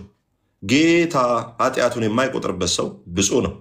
የመጨረሻ ጥቅስ 5:21ን አንብቤ ልጨርስ። 5:21 እሺ እንዲህ ይላል። እኛ በእርሱ ሆነን በማን? በክርስቶስ ኢየሱስ ሆነን የእግዚአብሔር ጽድቅ እንሆን ዘንድ ኃጢአት ያላወቀውን እርሱን ስለኛ ኃጢአት አደረገው። ኢየሱስ ኃጢአት የሆነው ለምንድን ነው? በእርሱ ሆነን የእግዚአብሔር ጽድቅ እንሆን ዘንድ ነው። ጽድቅ ማለት እንግሊዝኛው ራይት ስታንዲንግ ዊዝ ጋድ ማለት ነው። በእግዚአብሔር ፊት ትክክል ሆኖ መቆም ማለት ነው። በማን ስራ? በልጁ በኢየሱስ ክርስቶስ ስራ። ማስረጃ አለ ወይ? ኤፌሶን ምዕራፍ 2 ቁጥር 18 እንዲህ ይላል። በእርሱ ስራ። በማን ስራ? በክርስቶስ ኢየሱስ ስራ ሁላችን በአንድ መንፈስ ወደ አብ መግባት አለንና። በማን ስራ ነው እግዚአብሔር ጋር የምንገባው? ይሉዬ በክርስቶስ ኢየሱስ የመስቀሉ ስራ። በራሳችን መልካምነት ነው አይደለም። ዛሬ ህግን ብጠብቅ ሰኞ ዕለት ለምሳሌ ጥሩ ውሎ እኔና አንቺ ብንውል ማክሰኞ እንሳሳታለን። ማክሰኞን እንደምንም ንስሐ ገብተን ሮብለት ድንገት ልንወድቅ እንችላለን፣ ልንዋሽ እንችላለን። ድንገት የሆነ ቦታ ቢዚ ሆነን አይ እንደዚህ ሆኛለሁ ጥቃቅን የምናደርጋቸው ነገሮች ራሱ ኃጢአቶች ናቸው። ለምን? ኃጢአት በማድረግ ብቻ ሳይሆን በማሰብም የሚደረግ ነው። ስለዚህ ማንም ባያደርግ ያስባል፣ ባይናገር በውስጡ ያስባል። መጽሐፍ ቅዱስ ደግሞ ምን ይላል? ሰው በልቡ እንዳሰበ እንደዚያው ነው ብሎ ይናገራል። ስለዚህ በእርሱ ስራ ሁላችን በአንድ መንፈስ ወደ አብ መግባት አለንና ብሎ ይናገራል። ስለዚህ ሰው ጻድቅ የሚሆነው እግዚአብሔር ጽድቅ የሚሆነው በልጁ በክርስቶስ ኢየሱስ ስራ በማመን ነው። ኤሉዬ የምትናገሪ ነገር ካለ እሰማሻለሁ። እሺ ቃሌት ያሰማልን ስለ ወንጌሉ። አሜን። እና ምጠይቅ ጥያቄ አለኝ። ጠይቂኝ። አንደኛ ጥያቄ ቅድም ደጋግሜ ስጠይቀው እንደነበረ በፕሮቴስታንት አስተምህሮ ወይም በእናንተ በወንጌል አማኞች መቼ እንዴት ነው ክርስቶስን የምትቀበሉት? በስንት ዓመታችሁ ጀምሮ ነው ከክርስቶስ ጋር ህብረት የምታደርጉት? አንድ ሁለተኛ ደግሞ 10ቱ ትእዛዛትን አትቀበሉም እናንተ? ትእዛዝ ምንም አንቀበልም ስራ አንቀበልም ምናምን ስለምትሉ ኦልሬዲ አንዴ ድነናል የሚል አስተምህሮ ስላለ አትቀበሉም ወይ ክርስቶስን ትእዛዝ የሚል ጥያቄ ነው። ይሄንን መልስልኝና ከዛ ቀጥላለሁ። እሺ ቴንክ ዩ። የመጀመሪያ የእናንተ ልጆች እንዴት ነው የሚድኑት? ጌታ ኢየሱስ ክርስቶስን በማመን የሚድኑት ሲባል ከልጅነት ጀምረው እየተማሩ አሁን ለምሳሌ የእድሜ ልጆች ፊገራቲቭ በሆነ ወይ ባይብልን በፊልም ይማራሉ፣ በመጽሐፍ ይማራሉ። መጽሐፍ ቅዱስን እያወቁ እንዲያድጉ ይደረጋል። ስዕላዊ በሆነ መንገድ ማለት ነው። እያደጉ እድሜያቸው 7 እና ከ7 ዓመት በላይ ሲሆን አምነው ይጠመቃሉ። መጽሐፍ ቅዱስ ምን ስለሚል እምነት ከመስማት ነው፣ መስማትም ደግሞ በምንድን ነው ይላል? በእግዚአብሔር ቃል ነው ይላል። ማስረጃ ሮሜ ምዕራፍ 10 ላይ ደግሞ መጽሐፍ ቅዱስ ካልሰሙ እንዴት ያምናሉ ስለሚል ማለት ነው። ኦኬ ካልሰሙ እንዴት ያምናሉ ስለሚል እንግዲህ ያላመኑበትን እንዴት አድርገው ይጠሩታል? ባልሰሙትስ እንዴት ያምናሉ? ስለዚህ ሰው ሰምቶ መልስ መመለስ አለበት። ስለ ፌዝ መስማት አለበት፣ ስለ እምነት መስማት አለበት። ከዛ ብሊፍ ይባላል። የሁማን ሪስፖንስ ብሊፍ ማመን የሚባለው የሰው ምላሽ ነው። ለሚመጣው እምነት ምላሽ መስጠት፣ በክርስቶስ ለሚመጣው ስብከት ወንጌል ምን የሚያደርጉ ምላሽ የሚሰጡ። ከዛ እንዲህ ይላል መጽሐፍ ቅዱስ እዚህ ጋር እንግዲያስ እምነት ከመስማት ነው፣ መስማትም በእግዚአብሔር ቃል ነው። ስለዚህ ልጆች ነገሮችን ማገናዘብ መጽሐፍ ቅዱስን የሚያውቁበት ደረጃ ተምረው ሰንደይ ስኩል ተምረው የማመን ደረጃ ላይ ይሄ ኮግኒቲቭ አቢሊቲያቸው የማገናዘብ ኮምፕሬንድ የማድረግ አቅማቸው ሲያድግ በዛ ጊዜ ምን ያደርጋሉ? ይማሩና ይጠመቃሉ። ይሄ የመጀመሪያው ነው። ሁለተኛው ላልሽው ህግ በእናንተ ህይወት ላይ አይሰራም ላልሽው ህግ አሁን በእኛ ህይወት ላይ ለምሳሌ አትግደል፣ አታመንዝር በጣም ይሰራል። የመጽደቂያ መንገድ አይደለም ነው እያልን ያለን። በህግ አንጸድቅም እንጂ ለምን አድርገን ሰው እንገላለን? ለምን? ህግ እኮ ቅዱስ ነው። ህግ እኮ ጻድቅ ነው። ለምሳሌ እግዚአብሔር አትግደል እኮ ሲል ወይም አታመንዝር እኮ እግዚአብሔር ሲል ከእግዚአብሔር ቅድስና ተነስቶ ነው ህጉ የተሰጠው። እግዚአብሔር ውስጥ ማመንዘር ስለሌለ ኦኬ። ህጉ ምንድነው? በራሱ ቅዱስ ነው ይላል እኮ መጽሐፍ። ግን ህጉን በመጠበቅ አልቻልንም። ህጉን መጠበቅ አልቻልንም። ለምን? የወደቀ ኮራፕትድ የሆነ ማንነት ነበረን። ከእግዚአብሔር ጋር ተጣልተናል። የፈለገ ብንጣጣር ህግን ማድረግ አንችልም። ታፕታፕ እያደረጋችሁ ወዳጆች፣ ህግን ማድረግ አንችልም፣ መፈጸም አንችልም። መጽሐፍ ቅዱስ ለዛ ነው እንዲህ ይላል፣ ስለ ስጋ ማሰብ በእግዚአብሔር ዘንድ ሮሜ ምዕራፍ 8 ለእግዚአብሔር ህግ ምን አይሆንም? ስጋ አይገዛምና። ከዛስ መገዛትም ተስኖታል። አይተሻል? ለእግዚአብሔር ህግ አንችልም። ለምን? ጌታ ኢየሱስ ክርስቶስ ለምሳሌ ፈሪሳውያን በማቴዎስ ወንጌል ምዕራፍ 5 ላይ ህግን ጠብቀናል ብሎ ሲመጡ ጌታ ኢየሱስ ክርስቶስ ከሴት ጋር ስላልተኙ ነው እነሱ ህግን ጠብቀናል የሚሉት። ጌታ ኢየሱስ ክርስቶስ ከዛ መጣና እንዲህ አለ፣ ከሴት ጋር በአካል መተኛት አይደለም፣ ወደ ሴት አይቶ ራሱ የተመኘ ከእርሷ ጋር አመንዝሯል። አጠበቀው። አይተሻል? ህግን ፈልጎ ለመጣ ሰው ምን አደረገው? ጌታ ኢየሱስ ክርስቶስ በደንብ አድርጎ አጠበቀባቸው። ለምን? የህጉን ስታንዳርድ ነው ከፍ ያደረገው። እኔ የምፈልገው የህግ አጠባበቅ ከሴት ጋር በአካል ሄዶ አለመተኛት አይደለም፣ አይታችሁ ራሱ አለማሰብ ነው ህግን። ስለዚህ መጽሐፍ ቅዱስ ደግሞ ምን ይላል? ሰው በልቡ እንዳሰበ እንደዛው ነው። አታችኋል? ህግን በመፈጸም ልንጸድቅ አንችልም። አሁን ምንድን ነው ያልኩት? ህግ አይጠቅምም ነው ያልኩት። አትግደል፣ አታመንዝር የሚለው በቃ ሰው እንግደል እናመንዝር ነው አይደለም። እሱ አይደለም። እንኳን የእግዚአብሔር ህግ የምድሩም ህግ ራሱ እንቀበላለን። ግንስ ይሄንን ህግ እግዚአብሔር የመጽደቂያ መንገድ አላደረገውም። አንችለውም። መጠበቅ ስላልቻልን ነው ጌታ ኢየሱስ ክርስቶስ ያመጣልን። ከዛም በጸጋው ይመጣ ነው። ለምን? ይህም የህግን ስራ በመስራት ስጋ የለበሰ ሁሉ በፊቱ ስለማይጸድቅ ነው። ህግ በእኛ ህይወት ላይ አይሰራም፣ እኛ እንግደል ምናምን አይደለም። የህግን ስራ በመስራት ስጋን የለበሰ ሁሉ በእርሱ ፊት አይጸድቅም ከሚል ሀሳብ አንጻር እንጂ እንደፈለግን እንሁን እናድርግ የሚል ሀሳብ አይደለም። የጽድቁ መንገድ እንዴት ነው የተገነባው? የአዲስ ኪዳን የጽድቁ መንገድ መጽሐፍ ቅዱስ ኤፌሶን ምዕራፍ 2 ቁጥር 8 ጸጋው በሕግ አድኗችኋል አይልም። ጸጋው በእምነት አድኗችኋልና። ጸጋው በምንድን ነው የሚያድነው? በእምነት። ገላትያ ምዕራፍ 2 ቁጥር 26 ምን ይላል መጽሐፍ ቅዱስ? ምዕራፍ 3 ቁጥር 26 ላይ ምን ይላል? እንዲህ ይላል፣ እምነትም ሳይመጣ ባለው እምነት ተዘግተን ከሕግ በታች እንጠብቅ ነበረ በብሉይ ኪዳን። እንግዲህ በእምነት እንጸድቅ ዘንድ ሕግ ወደ ክርስቶስ የሚያመጣ ሞግዚታችን ሆኗል። ሕግ ወደ ክርስቶስ የሚያመጣ ሞግዚት ልጅ ታሳድግና ልጆቹ ሲያድጉ ለቤተሰብ ጥላ ትወጣለች። ሕግ ምን አድርጓል ይላል? ሞግዚት። እንደውም ግሪኩ ፔዳጋገስ ነው የሚለው። ፔዳጋገስ ማለት ቻይልድሁድን የሚያሳድግ ሬዝ የሚያደርጉ ከዛ ሲያድግ ለቤተሰብ አሳልፎ የሚሰጡ ፔዳጋገስ ነው ይላል። ሕግን ፔዳጎጎስ ነው። ምንድነው? ወደ ክርስቶስ ኢየሱስ የሚያመጣ ሞግዚታችን ሆናል። ከዛ ምን ሞግዚታችን ሕግ ነው ብዬሽ የለ እዚህ ጋር ከታች ወደ ደግሞ እንዲህ ይላል፣ እምነት ግን መጥቷልና ከእንግዲህ ወዲህ ከሞግዚት በታች አይደለንም። ለምን? ከሕግ በታች አይደለንም። ከሕግ በታች አይደለም። ሕግን ሰውን ንግደል እና መንዝር እያለን አይደለም፣ ግን ሕግን በመጠበቅ አንችልም። ከእንግዲህ ወዲህ ከሞግዚት በታች አይደለንም። የመጨረሻ ጥቅስ ላውጣልሽ። ሮሜ ምዕራፍ 6 እንዲህ ይላል፣ እንግዲህ ምን እንላለን እያለ ይቀጥላል። ከዛ በኋላ ስለ ሕግ ይናገራል። 6 ላይ ኃጢአት አይገዛችሁምና፣ ሮሜ ምዕራፍ 6:14 ኃጢአት አይገዛችሁምና ከጸጋ በታች እንጂ ከሕግ በታች አይደላችሁምና። አሁን ከምን በታች ነን? ከጸጋ በታች። ከሕግ በታች አይደለንም። የመለስኩልሽ ይመስለኛል። ኤሉዬ ተባረኪ። እሺ እዚህ ላይ አንድ ነገር ልጨምርና ያዕቆብ 2:14 ላይ ምን ይላል? ወንድሞቼ ሆይ አንድ ሰው እምነት አለኝ ቢል ስራ ግን ባይኖረው ምን ይጠቅመዋል? እንዲህ ያለው እምነት ላለን የሚል ጥያቄ አለና ይሄ መጽሐፍ ቅዱስ ቃል ነው። እሺ ይኸው ላውጣው። በጣም ቀላል ጥያቄ፣ ሁሌ የምንጠየቀው ጥያቄ ስለሆነ ልመልስልሽ። እሺ ይኸው ከሴናሪዮውን ከላይ እምነትና ስራ ብሎ ነው የሚጀምረው። ሴናሪዮ ከላይ ጀምረን እናነባዋለን። ኮንቴክስት ኢዝ ዘ ኪንግ ኦፍ ቴክስት ይባላል። አውድ የመጽሐፍ ቅዱሱ ክፍል ንጉስ ነው ይባላል። አውድ ወንድሞች ወይ እምነት አለኝ የሚል ግን ስራ የሌለው መጽሐፍ ቅዱስ ላይ በደንብ ስሚ። መጽሐፍ ቅዱስ ላይ ያመኑ ሰዎችን ነው ወንድሞች የሚለው። ያዕቆብ መልእክት ሲጻፍ ላመኑ ሰዎች ነው የጻፈው። ማስረጃ ምዕራፍ 1 ቁጥር 1 እንዲህ ይላል፣ የእግዚአብሔርና የጌታ ኢየሱስ ክርስቶስ ባሪያ ያዕቆብ ለተበተኑ ለ12 ወገኖች። የትኛው ለተበተኑ? በእስጢፋኖስ መወገር ለተበተኑ አማኞች ያዕቆብ መልእክት የተጻፈው። ኦኬ ለ12 ወገኖች ሰላም ለእናንተ ይሁን። ስለዚህ እነኚህ ሰዎች በደንብ አድርጎ ያላቸውን እምነት በስራ እንዲገልጡ በደንብ አድርጎ ኮት ያደርጋል ማለት ነው። ያዕቆብ እንዲህ ይላል፣ ወንድሞች ሆይ እምነት አለኝ የሚል ስራ ግን የሌለው ሰው ቢኖር ምን ይጠቅመዋል? እምነት አለው ስራ የሌለው እምነት ግን ምን ይጠቅመዋል? ያ ማለት ለምሳሌ ሰው በክርስቶስ አምኛለሁ፣ በቃ እኔ ጸድቄያለሁ፣ የተራብን ባበላ የተጠማን ባጠጣ ምንም አይጠቅመኝም፣ እኔ ጸድቄያለሁ፣ ከዚህ በኋላ ምንም ያደርግልኝ የለም ብሎ ቤቱ ቢቀመጥ ምን ይሰራዋል? ለምን? እምነት በስራም የሚገለጥ ነው። ክርስቶስ ወዶኛል የሚል ክርስቶስ የእግዚአብሔር ልጅ ነኝ የሚል ምን ማድረግ አለበት? ወንድም ወይም እህት ራቁታቸውን ቢሆኑ የዕለት ምግብንም ቢያጡ ከዛስ ከእናንተ አንዱም በደህና ሂዱ እሳት ሙቁ ጥገቡን ቢላቸው ለሰውነት ግን የሚያስፈልጉትን ባትሰጧቸው ምን ይጠቅሟቸዋል?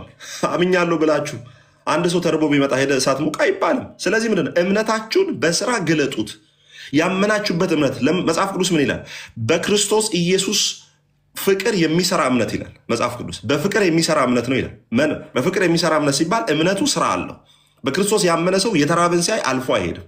ከዛ እንዲህ ይላል፣ እንደዚሁም ስራ የሌለው እምነት ቢኖር በራሱ የሞተ ነው። በራሱ የሞተ ነው አያጸድቀውም እያለ ነው አይደለም። ኦፕሬሽናል አይደለም፣ ፋንክሽናል አይደለም። ለሌሎች መትረፍ የማይችል እምነት ነው። ሌሎች ጋር የሞተ ነው እምነቱ። ጸድቅ ያለው ይላል ሰውን አያበላም። ጸድቅ ያለው ይላል የተቸገረው ጋር አይደርስም። ስለዛ ስለ አብርሃም ደግሞ እንዲህ ይላል። ስለ አብርሃም ደግሞ ሲናገር እንዲህ ይላል፣ አንተ ከንቱ ሰው እምነት ከስራ ተለይቶ የሞተ መሆኑን ልታውቅ ትወዳለህን? ከዛስ አብርሃም አባታችን አብርሃም ልጁን ይስሐቅን በመሰዊያ ባቀረበ ጊዜ በስራ የጸደቀ አልነበረምን? አብርሃም መቼ ነው የጸደቀው? ዘፍጥረት 12 ላይ መቼ? አብርሃምም አመነ እምነቱም ጽድቅ ሆኖ ተቆጠረለት ይላል። መቼ? ዘፍጥረት 12 ላይ። አብርሃም መቼ ጸደቀ? ዘፍጥረት 12 ላይ አመነ። ከዛስ በኋላ አብርሃም ምን አደረገ? ጸደቀ ይላል መጽሐፍ ቅዱስ። ኦኬ ይስሐቅን ሳይወልድ ከ25 ዓመት በፊት ማለት ነው። ኦኬ ፖዝ ሆኖበታል፣ ስልክ ገብተዋል። አባታችን አብርሃም የጸደቀው ይስሐቅን ሳይወልድ ከ25 ዓመት በፊት ነው በእምነት ጽድቅ የጸደቀው። ምክንያቱም የ75 ዓመት ሰው በሆነ ሰዓት ላይ ከኡር ከለዳውያን ወጣ ብሎ ስለሚል ማለት ነው። ቀጥሎ እንብናል። ቴንክ ዩ። እሺ ስልክ ገብቶብኝ ነው። ወዳጆች አትደውሉብኝ እባካችሁ፣ እዚህ ማውቃችሁ ሰዎች አትደውሉብኝ አንዴ። ስለዚህ መቼ ነው አብርሃም የጸደቀው? አብርሃም የጸደቀው መቼ ነው? ሮሜ ምዕራፍ 4 ላይ ራሱ ይናገራል።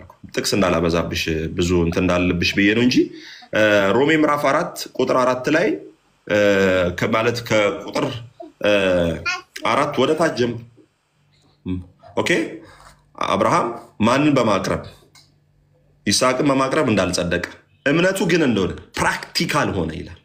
እምነቱ በስራ ተገለጠ።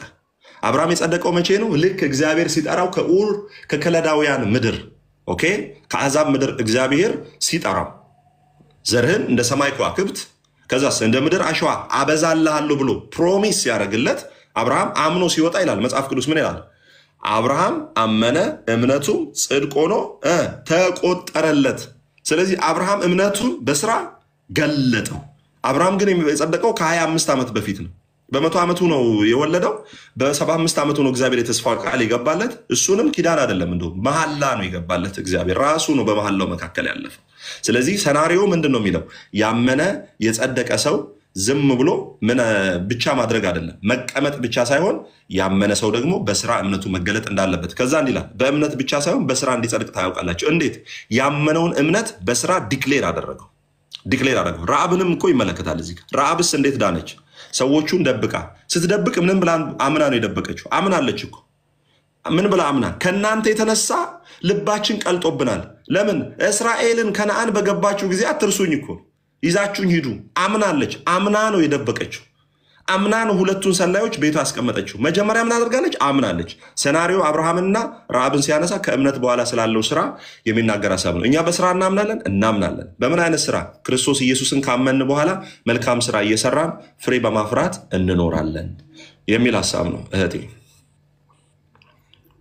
እሺ አመሰግናለሁ። እንግዲህ ቃል ያሰማለን ምንድነው መሰለ እዚህኛው ላይ ያው ያመነ ነው እኮ ስራ የሚጠበቅበት ሲጀመር። እኔም ያልኩህ እኮ ይሄንን ነው። መጀመሪያ አምነህ ከዛ በኋላ ግን ጽድቅህ እንዲቀጥል ስራ ያስፈልግሃል፣ ህጉን መጠበቅ ያስፈልግሃል ነው የኔም ፖይንት። እና እዚሁ ጥቅስ ላይ ያዕቆብ 2 ላይ ማለት ነው ምዕራፍ 20 አካባቢ ላይ ሙሉን ላንብበለን። ነገር ግን አንድ ሰው አንተ እምነት አለህ እኔ ስራ አለኝ አለና እምነትህ ከስራ ለይተህ አሳየኝ እኔም እምነቴን በስራ ያሳይሃለሁ ይላል። አንድ እግዚአብሔር እንዳለ ታምናለህ መልካም ነው አለና አጋንንትም ይህንኑ ያምናሉ በፍርሃትም ይንቀጠቀጣሉ። አንተ ከንቱ ሰው እምነት ያለ ስራ ዋጋ የለውም መሆኑን ለማወቅ ማስረጃ ትፈልጋለህን አለና አባታችን አብርሃም ልጁን ይስሐቅን መሰዊያው ላይ ባቀረበ ጊዜ በስራ የጸደቀ አልነበረምን? በዚህም እምነት ከስራ ጋር አብሮ ይሰራ እንደነበር ታያለህ። እምነት በስራ ፍጹም ሆነ ብሎ በደንብ ከላይ ጀምሮ ሰይጣኖችም ዲያብሎስም እንደሚያምን ያ ግን እንደማያድን እያብራራ ነው ያለው። አዎ ኤሉዬ ምን እንደሆነ ታውቂያለሽ? እዚህ ጋር የሚያሳየው አሁን አሪፍ ሀሳብ አመጣሽ። እግዚአብሔር አንድ እንደሆነ አንተ ታምናለህ፣ መልካም ታደርጋለህ። አጋንንት ደግሞ ያምናሉ፣ ይንቀጠቀጥማሉ፣ ግን አይታዘዙም። ህጉን አያከብሩም።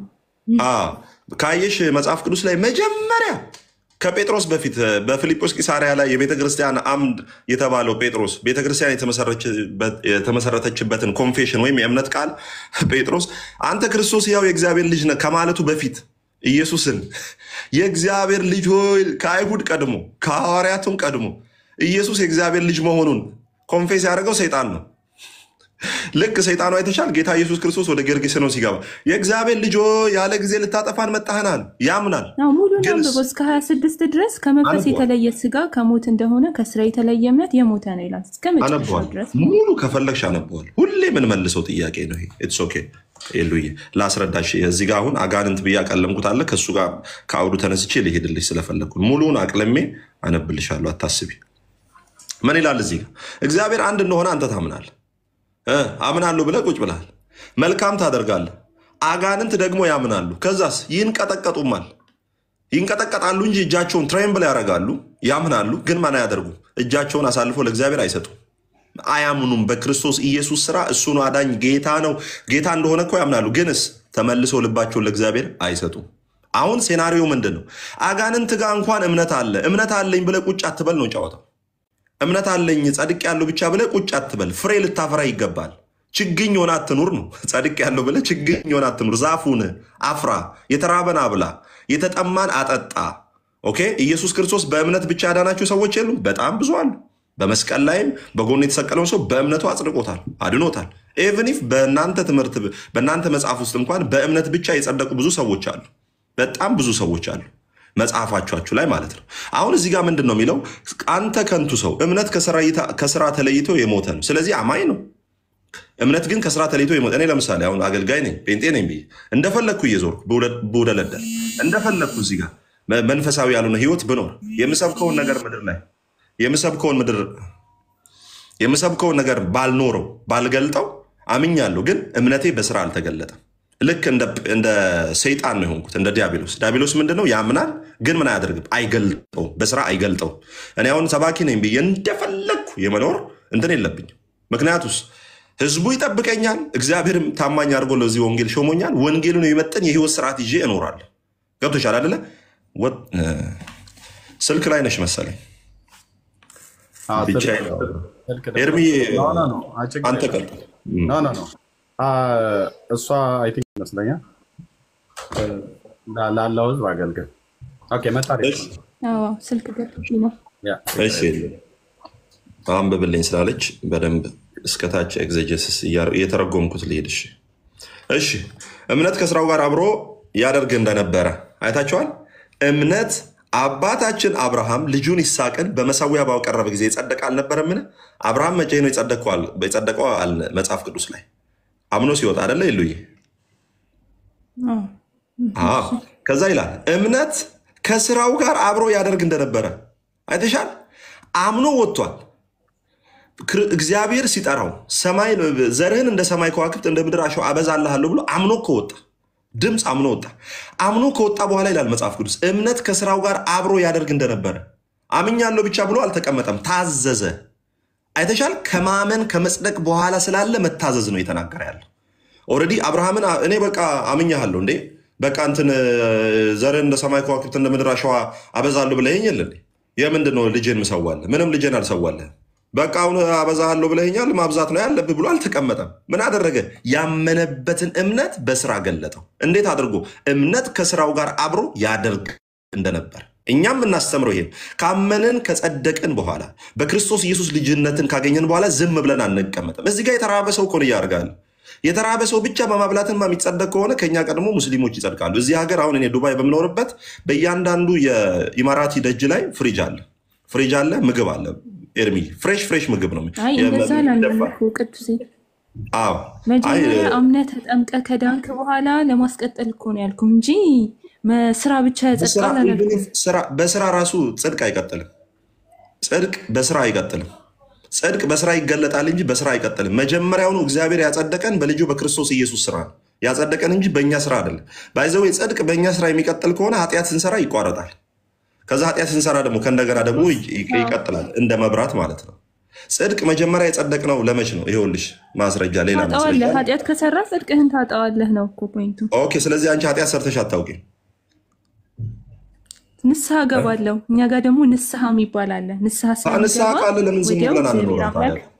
ንስሐ ካለማ እኮ ፏ ብሎ መኖር እኮ ነው። ምን ችግር አለው? እንደፈለግን እየሆን እኮ እንትን ታጣዋለህ ብለሽ ንስሐ አለ ደግሞ ካልሽ እንዴት ነው? አያስቀጥልም። ስሚ ኃጢአት ሶስት አይነት አለ። በሐልዮ በነቢብና በገቢር የሚሰራ አለ። እግዚአብሔርን ለመሸወድ የምሰራው ኃጢአት እግዚአብሔር አምላክ ያውቃዋል። ተሳስተ የምሰራው ኃጢአት አለ። ጽድቅ እንዴት እንደሆነ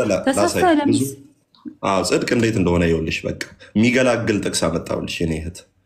አንደኛ ቆሮንቶስ ጥቅስ እኮ እኔ ዝም ብዬ 50 መቶ ነው ማወጣው። በቃ እኮ ደስ ይለኛል። የአዲስ ኪዳን ጥቅስ እኮ ኤርሚዬ ብሉይ ኪዳንን በደንብ አድርጎ ይወቃል። እኔ ደግሞ አዲስ ኪዳንን አንደኛ ቆሮንቶስ ምዕራፍ 1 ቁጥር 29 እንዲህ ይላል ኤሉዬ፣ ስጋን የለበሰ ሁሉ በእግዚአብሔር ፊት እንዳይመካ፣ ከዛስ ነገር ግን የሚመካ በእግዚአብሔር ይመካ ተብሎ እንደተጻፈ ይሆን ዘንድ። ጽድቅ ከኛ ዘንድ ነው አይደለም፣ ከእግዚአብሔር ዘንድ ጥበብ፣ ከእግዚአብሔር ዘንድ ጽድቅ፣ ከእግዚአብሔር ዘንድ ቅድስና፣ ከእግዚአብሔር ዘንድ ቤዛነትን በተደረገልን በክርስቶስ ኢየሱስ የሆናችሁ ከእርሱ ነው። ጽድቅ ከማን ዘንድ ነው? ከእግዚአብሔር ዘንድ በክርስቶስ። ክርስቶስ ራሱ ጽድቃችን ነው በእግዚአብሔር ዘንድ። ክርስቶስ ራሱ ጥበባችን፣ ክርስቶስ ራሱ ቅድስናችን፣ ክርስቶስ ራሱ ቤዛችን።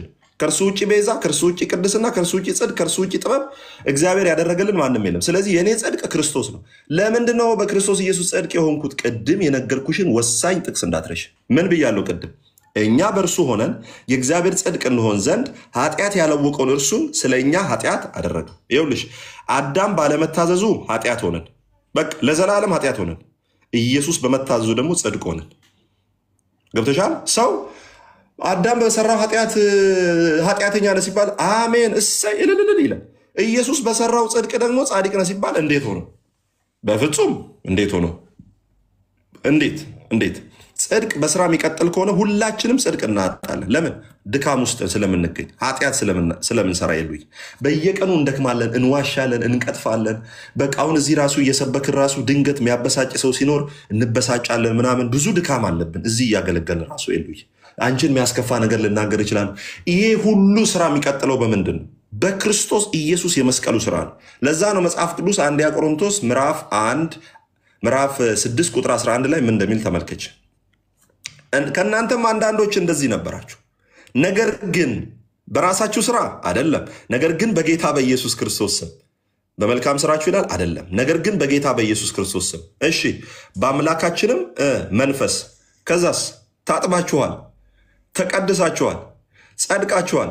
እንግሊዝኛውን ላንብብልሽ ምን እንደሚል። ፓስት ቴንስ አድርጎ ነው የሚያስቀምጠው። and such were some of you, but ye are washed, but you are sanctified, but ye are justified in the name of the Lord Jesus and by the Spirit of our Lord. ፓስት ቴንስ አድርጎ ነው የሚያስቀምጠው። ታጥባችኋል፣ ተቀድሳችኋል፣ ጸድቃችኋል። ከዛ መጽሐፍ ቅዱስ ምን ይላል? እስከ ዘላለም ያጸናቸዋል ተብሎ በቅችን ጥቅስ ብቻ በሞቴ ይህን ሳልጠቅስልሽ በወጣ ራሱ በጣም ጌታ ራሱ ምን ሆነ ነው ልጄ ይህን ጥቅስ ለልጄ ለዚች ልጅ ሳታነብላት ኦኬ ብሎ እንዲህ ይላል። ይኸውልሽ ተመልከች እንግዲህ። አቤት እንደዛ ድካም ላለባቸው የቆሮንቶስ ቤተክርስቲያን ከባድ ድካም ነው ያለባቸው። የገዛ ስቴፕ ማሙን የገዛ እንጀራ እናቱን ያገባ አለ፣ ለጣዖት የተሰዋውን የበላ አለ። ስርዓት ሳይኖራቸው ጸጉራቸውን ደግሞ በጣም ወንዶች እንዲማልሉ አድርገው ደግሞ ሴቶች በመድረክ እየሰበኩ ደግሞ ብዙ ድካም ያለበት ቤተክርስቲያን። ጳውሎስ ምን ብሎ እንደሚጀምር በእግዚአብሔር ፈቃድ የኢየሱስ ክርስቶስ ሐዋርያ ሊሆን የተጠራ ጳውሎስ ወንድሙም ሶስቴስ በቆሮንቶስ ላለች ለእግዚአብሔር ቤተክርስቲያን በክርስቶስ ኢየሱስ ለተቀደሱት። በማን? በክርስቶስ ኢየሱስ ለተቀደሱት። ከዛስ የእነርሱና የእኛ ጌታ የሆነውን የጌታችንን የኢየሱስ ክርስቶስን ስም በስፍራ ሁሉ ከሚጠሩት ጋር ይልና እንዲህ ይላል። ታች ወርዶ እንደዚህ ኃጢአት ውስጥ ላሉ ድካም ውስጥ ላሉ ሰዎች ድካማቸውን ዝም ብሎ አያልፍም። በጸጋ የዳነ ሰው በጸጋው ነው የሚኖረው። ባይዘው ክርስቶስ ስለሞተልን በጽድቅ ነው የምንኖረው። እንደፈለግን ኃጢአት ስሩ የሚል ትምህርት ካለ የአጋንንት ትምህርት። ትንሽም ክርስቶስ አልሆንም። ራሳችን ሰዎች ነን። እንታመማለን፣ ፈውስ አለ። አንታመምም አንልም፣ የሆነ ነገር አንልም።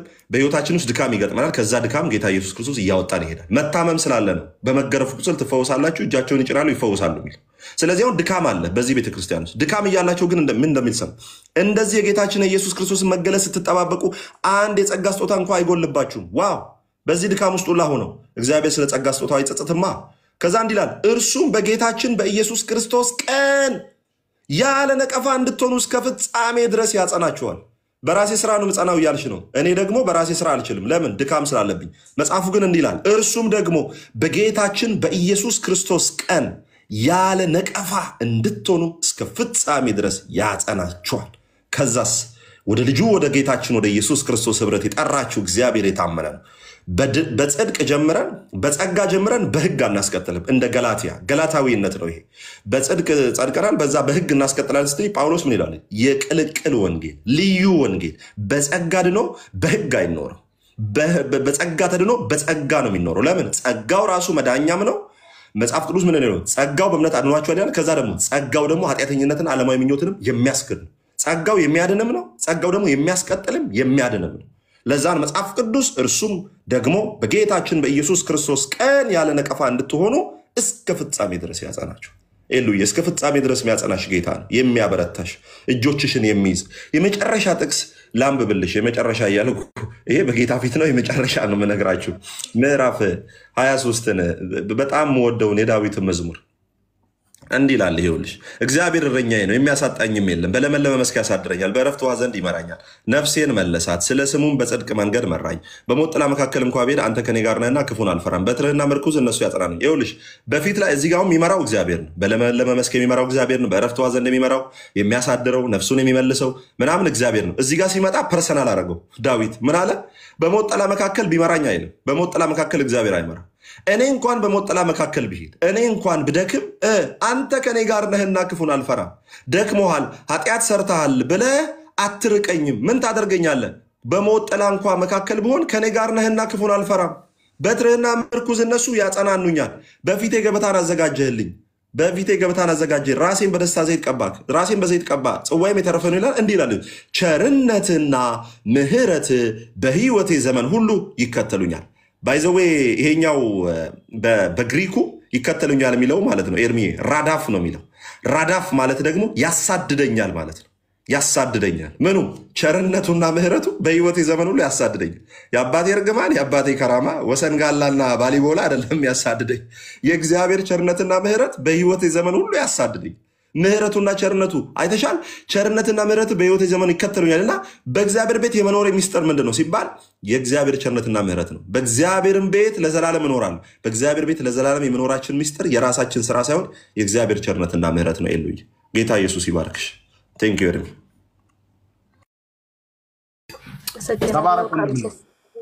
ተባረክ ቅዱስዬ። አሁንም ጨርሻለሁ። ያው ስራ ስላለኝ ልወጣ ስለሆነ አመሰግናለሁ። ቃሌት ያሰማለን።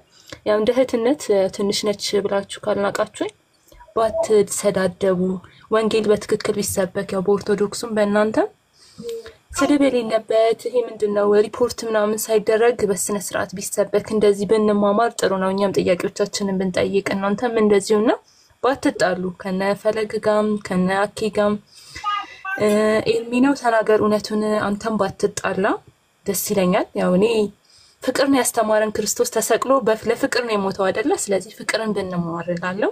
ያው ዓላማችን እነሱን ወደኛ ኦርቶዶክስን ወደኛ ማምጣት፣ ፕሮቴስታንቶች ኦርቶዶክሶች ደግሞ ፕሮቴስታንትን ክርስቶስን ያገኙ ስለሆነ ዓላማችን ፍቅርን ብናስተምር እላለሁኝ እና ቃሌት ያሰማለን። ሁላችሁንም አመሰግናለሁ። እሺ ቴንክ ዩ እህታችን፣ ጸጋ ይብዛልሽ። ይሄን ምክር እነሱም ጋር ሄደሽ እንደዚሁ በያቸው። እኛ ተቀብለናል። ተቀብለናል። እሺ አመሰግናለሁ። እሺ አባረክ። እሺ እሺ ኦኬ። እዚህ ቤት ናታን ከእስራኤል ከይሁዲ ነው አውርተህ ታውቃለህ። የብሌንም አውርተህ ታውቃለህ። አታናው ብቻ ነው ያላወራው ገብቶ ብዙ ጊዜ ማለት ለሱ እድል እንስጠው። አይ ቲንክ ስኩል ኦፍ ምናምን ነገር ብለህ የምትባለው ወንድም ኦርቶዶክሳዊ ወንድም ነህ። ስኩል ኦፍ አለ፣ የብሌን አለ፣ አታናው 3 ኦርቶዶክሳውያን አሉ፣ አንድ አይሁዳዊ ወንድም አለ። ስለዚህ ለአታናው እንስጠው። ለሶስታችሁ ብዙ ጊዜ ገብታችሁ ስለተናገራችሁ ቅድሚያ ልስጠውና ከዛ ደግሞ ወደ እናንተ እንመጣለን ማለት ነው። እሺ አታናው እንዴት ነህ? አታናው ነው አይደል ነው? አጣን ነው። ሰላም ኤርሚ እንዴት ነህ? ደህና ነኝ ጌታ ይመስገን። እንዴት ነህ? እግዚአብሔር ይመስገን። እኔ ለቅዱስ ነው ጥያቄ ያለኝ። ኦኬ ብንጠያየቅ ደስ ይለኛል። ኦኬ ወንድም ነሽ አለ አለው አገልግላቸው። እሺ እሺ ቅዱስ አሁን አንተ አንድ ሰው አምኖ ተጠምቆ ከዳነ በኋላ መልካም ስራ መስራት አለበት ብለህ ታምናለህ አይደል? በትክክል። በመልካም ስራ ባትመላለስ ትቆረጣለህ ወይስ አትቆረጥም? መጀመሪያ ሰው ምንድነው በመልካም ስራ ነው ብለን የምታምነው? ወደ ኋላ ትመለስ። ያንን የመጀመሪያውንማ ጨረስን እኮ። አንድ ሰው አምኖ ዳነ ብለናል አይደል? ያመነ ሰው መልካም ፍሬ ማፍራት አለበት የሚለው ነው ያለው። ወደ ኋላ እንዳትመልሰኝ። እኔ አሁን አምኜ ድኛለሁ። ከዳንኩ በኋላ መልካም ስራ መስራት አለብኝ። መልካም ስራ ማልሰራ ከሆነ ቆረጣለሁ ወይ አልቆረጥም ነው ጥያቄው። ሚዩት ነህ አትሰማኝም? ተቋርጧል። ድምፅህ ለምን የተቋረጠው? አልሰማም። አሁን መጥቷል።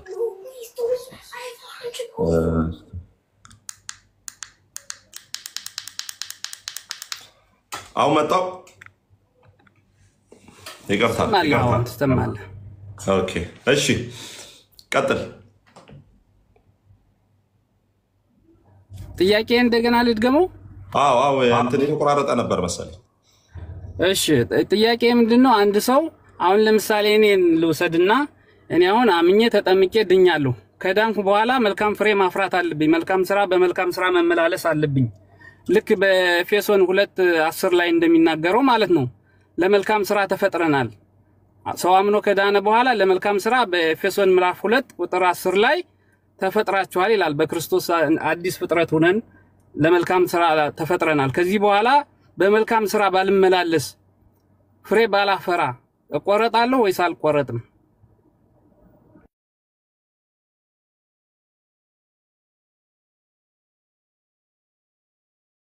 እሺ አልቆረጥም። መልሴ አልቆረጥም። እሺ እንደዛ ከሆነ ዮሐንስ 15 መልካም እንትን ይነበብ ሲያውጣውና አንብበው። በጣም ወደው ክፍል ወዳጅ፣ በጣም ወደው ክፍል። እውነተኛ ወይን ግንድ እኔ ነኝ፣ ገበሬውም አባቴ ነው። ፍሬ የማያፈራውን በእኔ ያለውን ቅርንጫፍ ሁሉ ያስወግደዋል፣ ፍሬ የሚያፈራውንም ሁሉ አብዝቶ እንዲያፈራ እዚህ ጋር አሁን እውነተኛ ወይን ግንድ ክርስቶስ ነው። በክርስቶስ የሆነ ሰው ፍሬ ባያፈራ አባቱ ያስወግደዋል ይላል። አንተ ደግሞ አልቆረጥም ትላለህ። ክርስቶስ እንመን ወይስ አንተን? በጣም አሪፍ መጽሐፍ ቅዱሱ እዚህ ጋር ዮሐንስ 15ን በጣም ብዙ ጊዜ አስተምሬያለሁ። በጣም ቀላል የመጽሐፍ ቅዱስ ሐሳብ ነው። ጌታ ኢየሱስ ክርስቶስ እውነተኛ ይላል፣ እውነተኛ የወይን ግንድ ይላል። ስለዚህ እውነተኛ ካለ ሐሰተኛ የወይን ግንድ አለ ማለት ነው። እንደምታውቀው በብሉይ ኪዳን ላይ እስራኤልን ግንድ የወይንን ግንድ ከእስራኤል ከግብፅ አንስቼ በእስራኤል እንደተከለ መጽሐፍ ቅዱስ ይናገራል። ከግብፅ አምጥቼ ወይንን በእስራኤል ተከልኩ ይላል። ስለዚህ እስራኤላውያን ከላይ የመጽሐፍ ቅዱስን አውድ እየተመለከት ስትመጣ እኛ ከአባታችን ከአብርሃም ነን አንተን አንቀበልም ሲሉ እውነተኛ እናንተ ያላችሁበት ግንድ ወይም ቅርንጫፍ ያ እናንተ አብርሃም አባቴ ነው የምትሉት ያ ግንድ ሳይሆን አብርሃም ራሱ አባቱ እኔ ነኝ፣ ከአብርሃም በፊት አለው።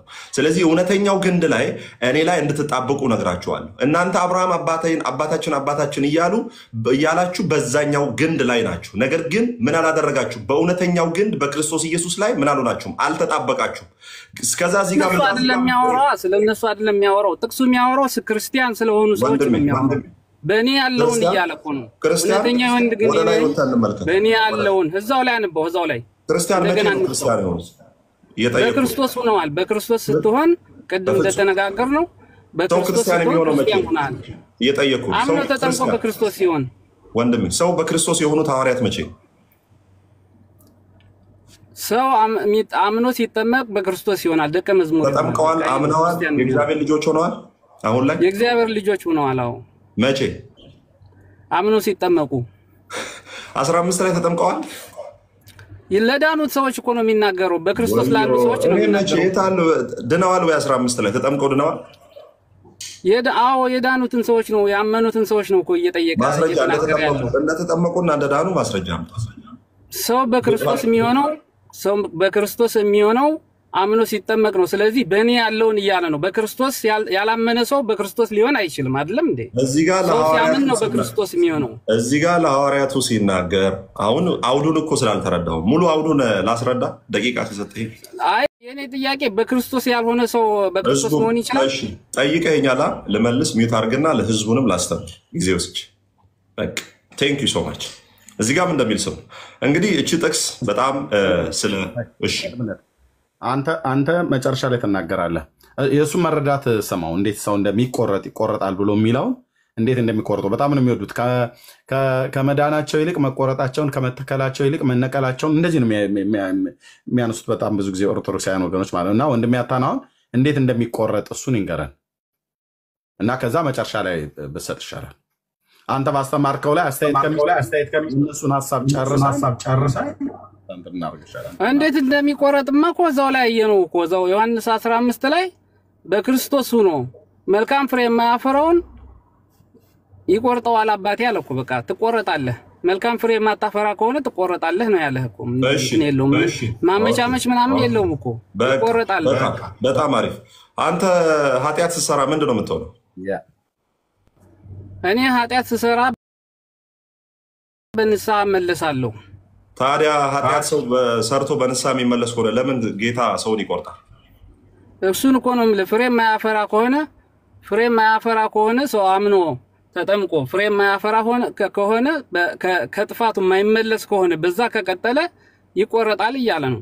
ክርስቶስ ሲመጣ ራሱ የሚጠይቅህ ይሄን ነው። መልካም ፍሬ አላፈራህም ብሎ ነው። ማቴዎስ 25:31 እስኪ ክፈትልኝ። ክርስቶስ ምን እንደሚጠይቅ እዚህ ጥቅስ ላይ እቺን በጣም ማስተማር ስለምፈልግ እቺ በጣም ወሳኝ የሆነች ጥቅስ። ስለዚህ እንዴት እንደሚቆረጥ እንዴት እንደሚል ስላለ የኤርሚ ማቴዎስ 25:31 እናንበውና ከዛ በኋላ እንመለሳለን ወደዚህ። ክርስቶስ በጣም እንደሚጠይቅ እንሄዳለን። አንድ ጥቅስን ኤግዘጀሲስ እናድርግ። አንድ ጥቅስ እንፍታ። አሁን በደንብ ልናገር። አንተ አሁን ምንድን ነው ያልኩህ? ሰው ኃጢአት ሲሰራ ወይም ሲደክም ይቆረጣል እያልክ ነው። ሰው ደግሞ ሲደክም እንደማይቆረጥ ራሱ መጽሐፍ ቅዱስ በድካማችን ሊራራልን ሊቀ ካህናችን ኢየሱስ ክርስቶስ እንዳለ ይናገራል። ሰው በኃጢአት ቢወድቅ ራሱ መጽሐፍ ቅዱስ በአንደኛ ዮሐንስ ምዕራፍ 2:1 ላይ እንዲህ ይላል፣ ኃጢአትን ብታደርጉ ማንም ኃጢአትን ቢያደርግ ከአብ ዘንድ ጠበቃ አለን፣ እሱም የኃጢአታችን ማስተሰሪያ የሆነው ጌታችን መድኃኒታችን ኢየሱስ ክርስቶስ። ያን እንዴት አድርጎ ነው የሚሰራው? ላውራ እንዴ? የእውነትን ወንጌል እየተናገርኩ ነው ለሌሎችም ጭምር። ወንድምነት ቆይ፣ አሁንም አታናው በውስጡ ያለው ጥያቄ እሱ ሊላቸው የሚፈልጋቸው ነገሮች ሁሉ በሙሉ ካላስጨረስከው አሁን ይህን ጥያቄውን እሱ በውስጡ ይዞ የፈለክ ብታፈስ አይሰማም፣ አይቀበልም፣ አይጠቅመው።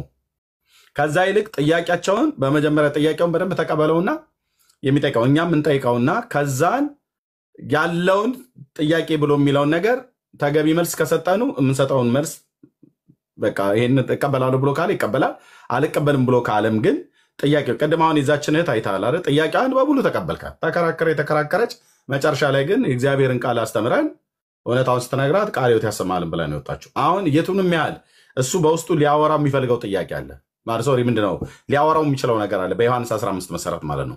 ዮሐንስ 15 ላይ ቆሞ በመጀመሪያ እሱ መሬት የያዘውን እውነት ወንድም ያታናው ነገር በአንተ ህይወት ላይ አፕላይ የሆነውን ነገር ንገረን። አንተ አሁን በዮሐንስ 15 መሰረት በግንዱ ላይ ያለው ብለህ ትላለህ ወይ? ቅርንጫፍ ነኝ ብለህ ትላለህ ወይ? ቅርንጫፍ የሆንከውና በግንዱ ላይ የሆንከው በምን ምክንያት ነው? ወይ ደግሞ በምን መንገድ ነው? በእምነት ነው? በስራ ነው? መቼ ነው ይህንን የሆንከው? ግንዱ ላይ መቼ ነው የተጣበቅከው? አሁን በግንዱ ላይ ካለህ ፍሬ እያፈራህ ነው እያፈራህስ አይደለም? ገበሬው ዕለት ዕለት ይከታተልሃል አይከታተልም? እየተገረስክ ነው ወይስ እየተቆረጥክ ነው? በየዕለቱ በምትሰራው በገቢር በነቢብ በሐሌዮ በምትሰራው በደልና ኃጢአት በእያንዳንዱ ቀን እየቀነጠሰ እየጣልህ ነው ወይ ክርስቶስ? ወይስ እንዴት ነው ብሎ የሚለው እሱን የአንተን ሀሳብ ንገረን። ወደ ወንድምነት አንተው ራሱ አገልግለው እሱም ከአንተ ጋር ማውራት ስለፈለገ በደንብ ይጨርስና ከዛ ስትነግረው በደንብ ኩልል ብሎ ይገባዋል። ኦኬ ቀጥሉ። እንደዚህ እኔ እኮ ጥያቄ ነው የጠየቁት እኮ ጥያቄ ምንድነው? በዮሐንስ 15 መሰረት አንድ ሰው ይቆረጣል ይላልኝ። ምክንያቱም አምኖ ተጠምቆ በመልካም ስራ ባይመላለስ መልካም ፍሬ ባያፈራ ይቆረጣል ይላል ነው የኔ እንትን። ስለዚህ ይሄን ጥቅስ እንዴት ነው እንትን የምትለው? እቺን አንድ ጥያቄ ወደ ቅዱስዬ እንሄዳለን። ወንድም ያታና አንተ ነው የምጠይቀህ። ማይክን ክፈታውና አንተ በዛ በወይን ግንድ ላይ ነው ያለው? እኔ አምኜ በወይኑ ግንድ ነው ያለው። አምነህ ነው በወይኑ ግንድ ላይ ሆንከው? አምኜ ተጠምቄ በወይኑ ግንድ አለው። አምነህ ተጠምቀህ? እውነትህን ነው ግን የክርስቶስ ነኝ፣ በክርስቶስ ሆኛለሁ እኔ። አምነህ ተጠምቀህ ነው ክርስቶስ የሆንከው? እሺ አምነህ ተጠምቀህ መቼ ነው ያመንከው? መቼ ነው የተጠመቀው? እሱን ተው። አሁን ጥያቄው ስለ መልካም ፍሬ ነው። ስለ እኔ እምነትና ስለ እኔ እንትን አይደለም የምናወራው አይደለም እንዴ? አየው በቃ ችግሩ እዚህ ጋር አሁን እንትን ለማስቀየስ ነው። ለምን ጥቅሱን እንዲፈታልኝ አሁን ቅዱስን የፈለኩት ቅዱስ ጋር ላውራ አታና ቆየው። እኔ መልሼ ለቅዱስ ይሄንን ሰጥቼው ይሄንን ጥያቄ እንጠይቀ። ምክንያቱም አንተ እዛ የወይን በኋላ ትጠይቀኛለህ፣ በኋላ ትጠይቃለህ። ኖ ይሄ መሰረቱ ነው። አሁን የዮሐንስ 15ን ከወንድምነት ጋር ታወራለህ። እሱ ላውራ ብለህ ስላልክ ማለት ነው። ከኔም ጋር ከፈለግ ተመሳሳይ ነገር የምናወራው ግን አንተ የወይኑ ግንድ ላይ ነኝ ያለሁት ቅርንጫፍ ነኝ ብለኸኛል። ቅርንጫፍ የሆንከው የወይኑ ግንድ ላይ አንተ የተሰካበት ወይ ደግሞ ሄደህ የተገጠምክበት በምንድን ነው ብዬ ስልህ አምኜ ስጠመቅ ብለኸኛል። ስለዚህ መቼ ነው አምነህን የተጠመቀው? መቼ ነው ያመንከው ብዬ ጥያቄ ጠየቅኩ። መቼ ነው እሱ እኮ መቼ ይሁን ትናንት ይሁን ዛሬ ይሁን አምኜ ተጠምቄያለሁ። በቃ ይበቃል እኮ ሌላ ምንም እንትን እኮ አይደለም። ብራዘር መቼ ነው አምነህ የተጠመቀው? መሰረቱ እሱ ጋር ነው። መሰረቱ ከዛ ከመሰረት ሳትጀምር ግንዱ ላይ እንደወጣህና ስለኔ የግል እንትን እንኳን አይደለም። አሁን የምናወራው ስለ አጠቃላይ ስለ እምነት ነው። ስለ ጥምቀት ስለ እምነት ነው የምናወራው። ስለ መልካም ፍሬ ነው አይደል የምናወራው? አታ ነው ይኸውልህ፣ በእኛ ህይወት ላይ አፕላይ ያላደረግነው ነገር በአንተ ህይወት ላይ አፕላይ ያላረከው ወይ ደግሞ በአንተ ህይወት ላይ ያልሰራን ክርስትና አታወራን። በእኔ ህይወት ላይ ያልሰራን ክርስትና አላወራም። ወይ ደግሞ እንደ ተቋም ከመጣ እኛ ወንጌላውያን አማኞች በእኛ ህይወት ላይ ያልሰራን ክርስትና አንነግርም፣ ያልሰራን እምነት አንነግርም፣ ያልሰራን ህይወት አንነግርም። አንተም ልክ በአንተ ህይወት ላይ ወይ ደግሞ እንደ ተቋም ኦርቶዶክሳዊ እምነት ተከታይ ስለሆንክ በኦርቶዶክሳውያን ወይም እንደ ግል ደግሞ በአንተ ህይወት ላይ ያልሰራን እምነት፣ ያልሰራን ጽድቅ፣ ያልተቀበልከውን እውነት አትንገረን። ስለዚህ ምን ማለት ነው? ኳስ መሬት ያዝ ይባላል አይደል? መሬት የያዘ በደንብ በስርዓት አንተ ህይወት ላይ አፕላይ ያደረገ አንተን ያዳንህን ጌታ ንገረን፣ አንተን ያጸደቀህን ጌታ ንገረን፣ ወይ ደግሞ አንተን ያዳንህን እምነት ንገረን፣ አንተን ያጸደቀህን እምነት ንገረን። ምን ይሰራልሃል? አሁን ጥያቄው ምንድነው? ሰው መሰረቱ እሱ ነው። ይኸውልህ ኤርሚ፣ አሁን እችን ላለመመለስ ነው አሁን አንተ የገባው። ምክንያቱም እኔ ቅዱስን ነው ማውራት ፈለኩኝ። ቅዱስን ላውራው ዮሐንስ 15 መሰረት እናውራው። አሁን ታስወጣኛለህ አውቃለሁኝ። ምክንያቱም እንዳይመለስ ስለምታውቅ ታስወጣኛለህ። እኔ አላስወጣህም። ስለዚህ እሱ ጋር አውራ። መልሰው በጣም ቀላል ጥያቄ ነው። ዮሐንስ 15 አሁን ሳስተምር አንተ ራሱ ሃሌሉያ ብለህ ትወጣለህ። መጀመሪያ ላይ እንዴት ግንዱ ላይ ገባ የሚለውን ጥያቄ መልስ። እኔ እኮ ነገርኩህ፣ አምኜ ተጠምቄ ገባው አልኩህ እኮ በክርስቶስ ሆኛለሁ። መቼ ተጠመቅ? እሱ ምን ይሰራልሃል? መቼ እንደተጠመቅኩኝ ምን ይሰራልሃል? ግንዱ ላይ መኖርህን መጀመሪያ ማረጋገጥ አለብና። መቼ ተጠመቅ? እሺ እኔ አልተጠመኩም፣ እኔ አልዳንኩም። አንተ ተጠምቀህ ድነሃል። አንተ ግንዱ ላይ አለህ እንበል። ተው እሱን ተውና መጀመሪያ ስትድን ዋናው የሚያስፈልገው ዮሐንስ 15 ምንድን ነው የሚለው? አሜሪካ ነው የምትኖረው። ስለኔ ግል ስለ እንትን አይደለም። አይ ላይፍ ኮሚኒኬሽን ስኪል ቢያንስ ትማራለህ ብዬ ስላሰብኩ እንደማመጣለን። እያወራ አታውራ። አንተ እንዴት ተጠመቅ? እሱ ንገረንና ዮሐንስ 15ን በቪዲዮ ሁላ ሰርቻለሁ። እንኳን ለአንተ ለአክሊልም መልስ ሰጥቼበታለሁ። ቪዲዮዎች ውስጥ መልስልኝ። ስለዚህ መቼ ተጠመቅ? እዛ ጋር እንሂድ፣ 15 እንሂድ። ዝም ስለኔ ስለ ግል ጥምቀት ስለኔ የግል እንትን እኔ ብድን ባልድን ይሄ የግል እንትን ነው። እኔ እየጠየኩ ያለሁት ዮሐንስ 15 ይቆረጣል ይላል ነው። መቼ ተጠመቅ? መልስልኝ። ምንም እንትን አይደለም። ገብቶሃል? የጠየኩት ጥያቄ ስለኔ ስለ ግል አይደለም። ምን እንነጋገረው ስለ ግል ህይወቴ ስለ ግል እንትን አይደለም።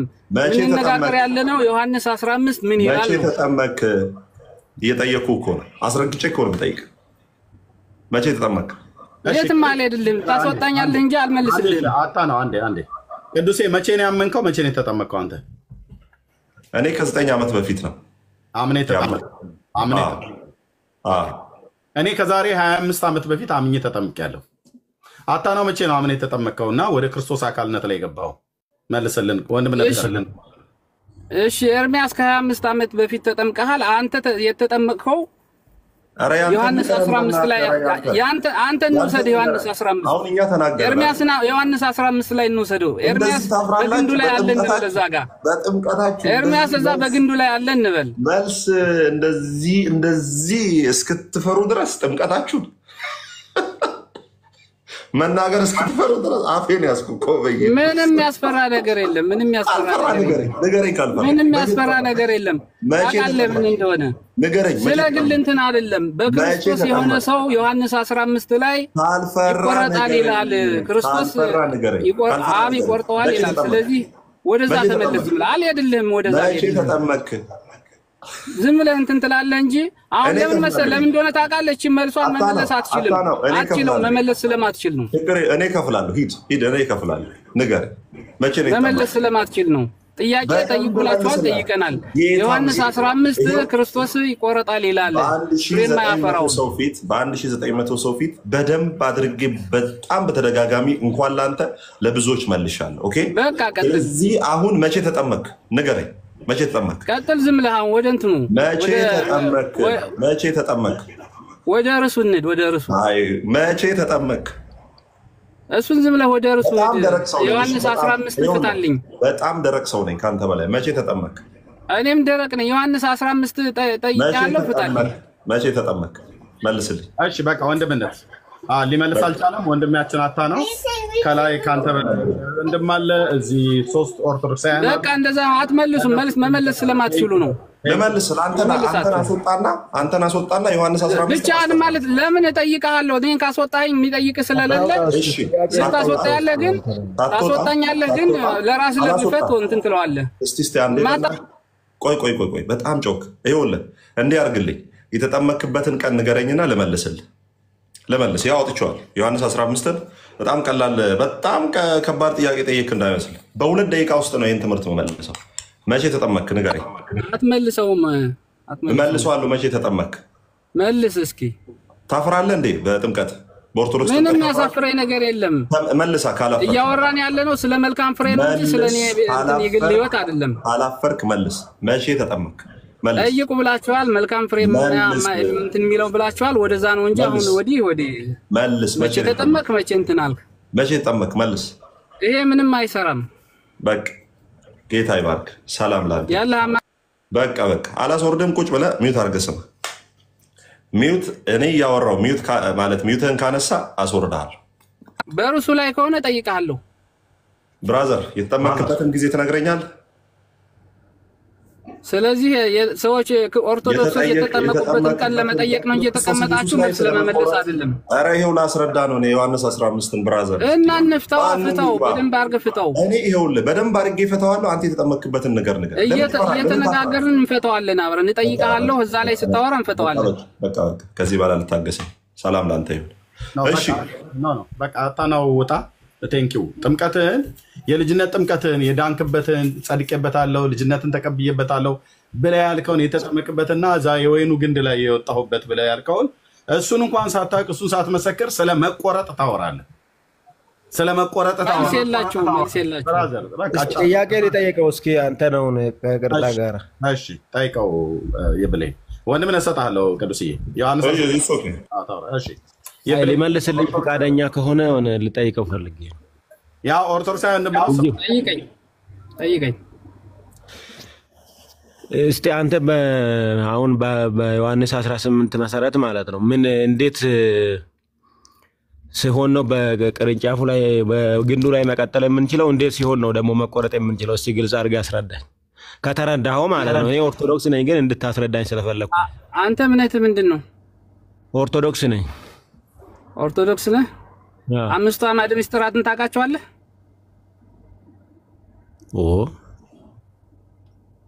ምን ማለት ነው? አምስቱ አዕማደ ምስጢራትን ታውቃቸዋለህ ወይ? አውቃለሁ። እሺ ንገረኝ እስኪ። ምስጢረ ሥላሴ፣ ጥምቀት፣ እሺ ቁርባን፣ ምስጢረ ትንሣኤ ሙታን። በቃ ሞላ። በቃ አንተ ኦርቶዶክስ አይደለም። አልሞላም። የፈለከውን አምስቱን አዕማደ ምስጢር ጠየቅከው መለሰልህ። አሁን አልመለሰም እንዴ? ነገረ ሥጋዊ ክርስቶስን እንዴት ይረሳዋል? ዋናው አዎ 5 ነገረ ሥጋዊ። አሁን የጠየቀህ መለሰልህ። የጠየቀህ መልስ ማን አንተን አጥማን ጥያቄ ምን ነበር? አንተ ያው አንድ ነገር ልንገር። ያው ከተረዳ አስረዳኝ። በቃ አሁን እኔ ጥያቄ ጠየቅኩ ለመረዳት ነው። አንተ የተረዳህበትን መንገድ ለማወቅ ነው። አይ ካልፈለክ ማስረዳት ካልፈለክ ግን መተው ትችላለህ። ችግር የለም እንጂ እኔ ኦርቶዶክስ ነኝ ካልኩኝ አንተ አይደለም ማለት አትችልም። ምክንያቱም ኦርቶዶክስ ነኝ ብለው ብዙ ስለሚዋሹ ነው። እሱ እነሱ የራሳቸው ጉዳይ። እንደዛ የሚል የሚያጭበረብር የሚዋሽ ካለ መብቱ ነው። እኔ ግን እንደ ኦርቶዶክሳዊነት አንተ እውነት እዛ አውለ እነሱን ጥያቄ ስትጠይቅ ምናልባት አንተ እዛ ላይ የተረዳው ነገር ካለ እንድታስረዳኝ ነው። እሺ ጠይቅ እንደገና። እሺ እና በዚህ በዮሐንስ ወንጌል መሰረት ማለት ነው አንድ ኦርቶዶክሳዊ ማለት ነው በግንዱ የሚቀጥለው ምን ሲሆን ነው? እንዴት ሲሆን ነው? ከዛ የሚቆረጠው ደግሞ እንዴት ሲሆን ነው የሚቆረጠው? እሺ በጣም አመሰግናለሁ። አንድ ኦርቶዶክስ በመጀመሪያ ደረጃ ያምናል፣ ይጠመቃል፣ የክርስቶስ ይሆናል። ኦኬ የክርስቶስ ከሆነ በኋላ መልካም ፍሬ ማፍራት አለበት ወሸታታ ወይ እንጂ ለሱ ለወንድም የኮነ መመለስለት እኮ ለኛ ጭምር ስለሆነ የምንሰማው አንዴ እኔ እቺን ተናገረ እና ለሱ ለመልስለት ውሸት አትበለኛ። በኦርቶዶክስ እምነት አምኖ መጠመቅ የሚባል ነገር የለም። ሳታምኑ ነው የተጠመቃችሁ። እሺ አንተ እንዳልኩ አንተ እሱንን አንተ እንደዛው ቆይ በቃ እስቲ ይመልስልኝ መረዳቱን ያው ትችላለህ ኤርሚያስ። በቃ ይበላል። መቼ አምነህ ተጠመቅ? እኔ ለሱ ልመልስለት አሁን ለሱ ልመልስለት ያልገባውን መልስለት። ቴንክ ዩ ያልገባውን ልመልስለት።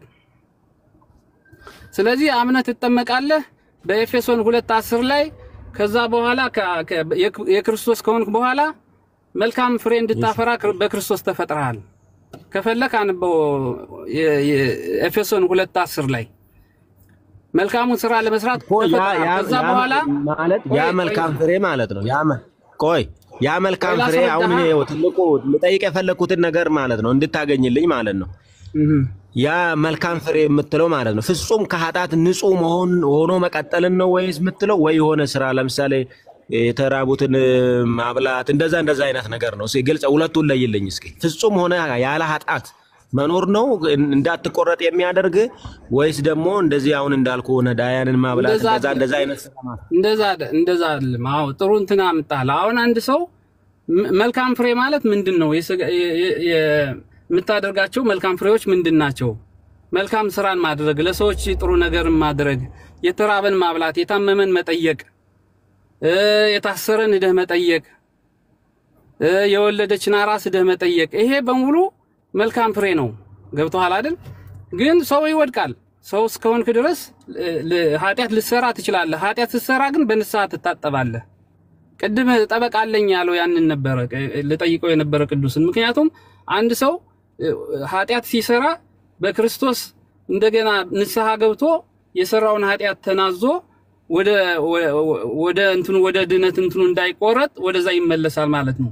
ሰው እስከሆነ ድረስ ስለሚያጠፋ ማለት ነው። እና ይሄ ነው እንትኑ። ስለዚህ ክርስቶስ ራሱ ሲመጣ ኃጢአት ሰርቶ ቆይ ልጨርስልህ ሰው ማለት ነው በዛ በኃጢአት እየቆሸሸ ልክ ዮሐንስ 15 የሚጠይቅህ ክርስቶስ ሲመጣ የሚጠይቅህም ይሄን ነው። ማቴዎስ 25:31 ላይ ክርስቶስ ሲመጣ የሚጠይቅህ ስራብ አብልተኸኛልና ስጠማ ጠጥተኸኛልና ስታረዝ አልብሰኸኛልና ና ወደ ገነት ሂድ ነው የሚልህ። አንተን እንደዛ ታደረክ። ገብቶሃል? ግን በመልካም ፍሬ የማይመላለሰው ግን ልክ በዮሐንስ 15 ላይ እንዳለው ይቆረጣል። አንተ እርጉም ሂድ ለሰይጣንና ለእንትኑ እንደተዘጋጀው ተብሎ ወደዛ ነው የሚላከው። ገብቶሃል አይደል? ስለዚህ አንተ በማቴዎስ 25:31 ጀምረ ስታነበው እዛ ላይ ታገኘዋለህ መልሱን የዚህን ዮሐንስ 15 እንዴት እንደምትቆረጥ። ገብቶሃል? እና ይሄ ነው ወንድም ዓለም። ስለዚህ ያንን መልካም ነገር የማድረግ ነው እንጂ ከኃጢአት ጋር የተገናኘ ነገር አይደለም መቆረጡ ማለት ነው። ኃጢአት ስትሰራ በንስሐ ትታጠባለህ አልኩህ እኮ። ያንን ባታደርግ ትቆረጣለህ። አይ ማለት ንስሐ ለምሳሌ እንደ ኦርቶዶክስ አሁን እኛ ኃጢአት የሚሰራው በመናገር ይሰራል፣ በሐሳብ ይሰራል፣ በተግባር ይሰራል። አንተ ለምሳሌ ንስሐ ገባህ ማለት ፍጹም ሆነሃል፣ ምንም ኃጢአት የሚባል ነገር የለብህም ማለት ይቻላል። ኃጢአት እኮ ሲኖርብኝ እኮ ነው ወደ ንስሐ መሄደው። ኃጢአት ሲሰራ በየለቱ ኃጢአት ሲሰራ ትክክል ነው፣ ንስሐ እንገባለን። ግን ለምሳሌ በየለቱ ኃጢአት ሲሰራ ሄደህ በንስሐ ትታጠባለህ፣ በክርስቶስ ደም ትታጠባለህ። ሌላም እንትን የለውም እኮ ይሄ። አይ ማለት ፍጹም ንጹህ መሆን ትችላለህ። ለምሳሌ አንተ ንስሐ አባት ጋር ራሱ እኮ ንስሐ እየገባህ እኮ በሐሳብ እኮ ልክ ያልሆነ ነገር አስበህ ያ ኃጢአት ሊሆንብህ ሁላ ይችላል። አንተ በተግባር አሁን አንተ ክርስቲያን ኦርቶዶክስ ከሆንክ እኛ ድነናል እየዳንነው እንድናለን ብለን ነው አይደል የምናምነው? ድነትክንን እያስፈጸምክ መሄድ አለብህ። ምክንያቱም ኃጢአት እንደምትሰራ ስለሚያውቅ ነው እየዳንን ነው የምንለው። ገብቶሃል? ለምን በዛ እንትን መመላለስ መቻል አለብህ።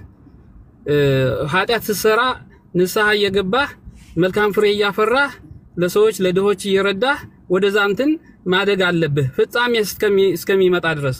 ልክ ሩጫን ጨርሻለሁ፣ ሩጫን ልክ እንደ ጳውሎስ እስከምጨርስ ድረስ ልክ እንደ ጳውሎስ ሩጫን ጨርሻለሁ እስከምትል ድረስ እስከምትጠራ ድረስ በመልካም ምግባር መመላለስ መቻል አለበት። አንድ የዳነ ሰው አምኖ የተጠመቀ ሰው በመልካም ፍሬ መገለጥ አለበት። ይሄ ነው ወንድም ዓለም። አይ ቆይ አንተ ለምሳሌ አንድ ሰው ንስሐ ገባ ማለት ፍጹም በቃ ምንም እንከን የሌለው ይሆናል ማለት ነው? እንዴት ነው? እስቲ አንተ እዛ ላይ ያስረዳኝ። ምክንያቱም ኃጢአት በሐሳብ ጭምር የሚሰራ ነገር ስለሆነ አንተ እኮ ንስሐ ገብተህ ከንስሐ ከገባህበት አባት ጋር ሳትመላ በሐሳብ እኮ ደግሞ ልስት ትችላለህ።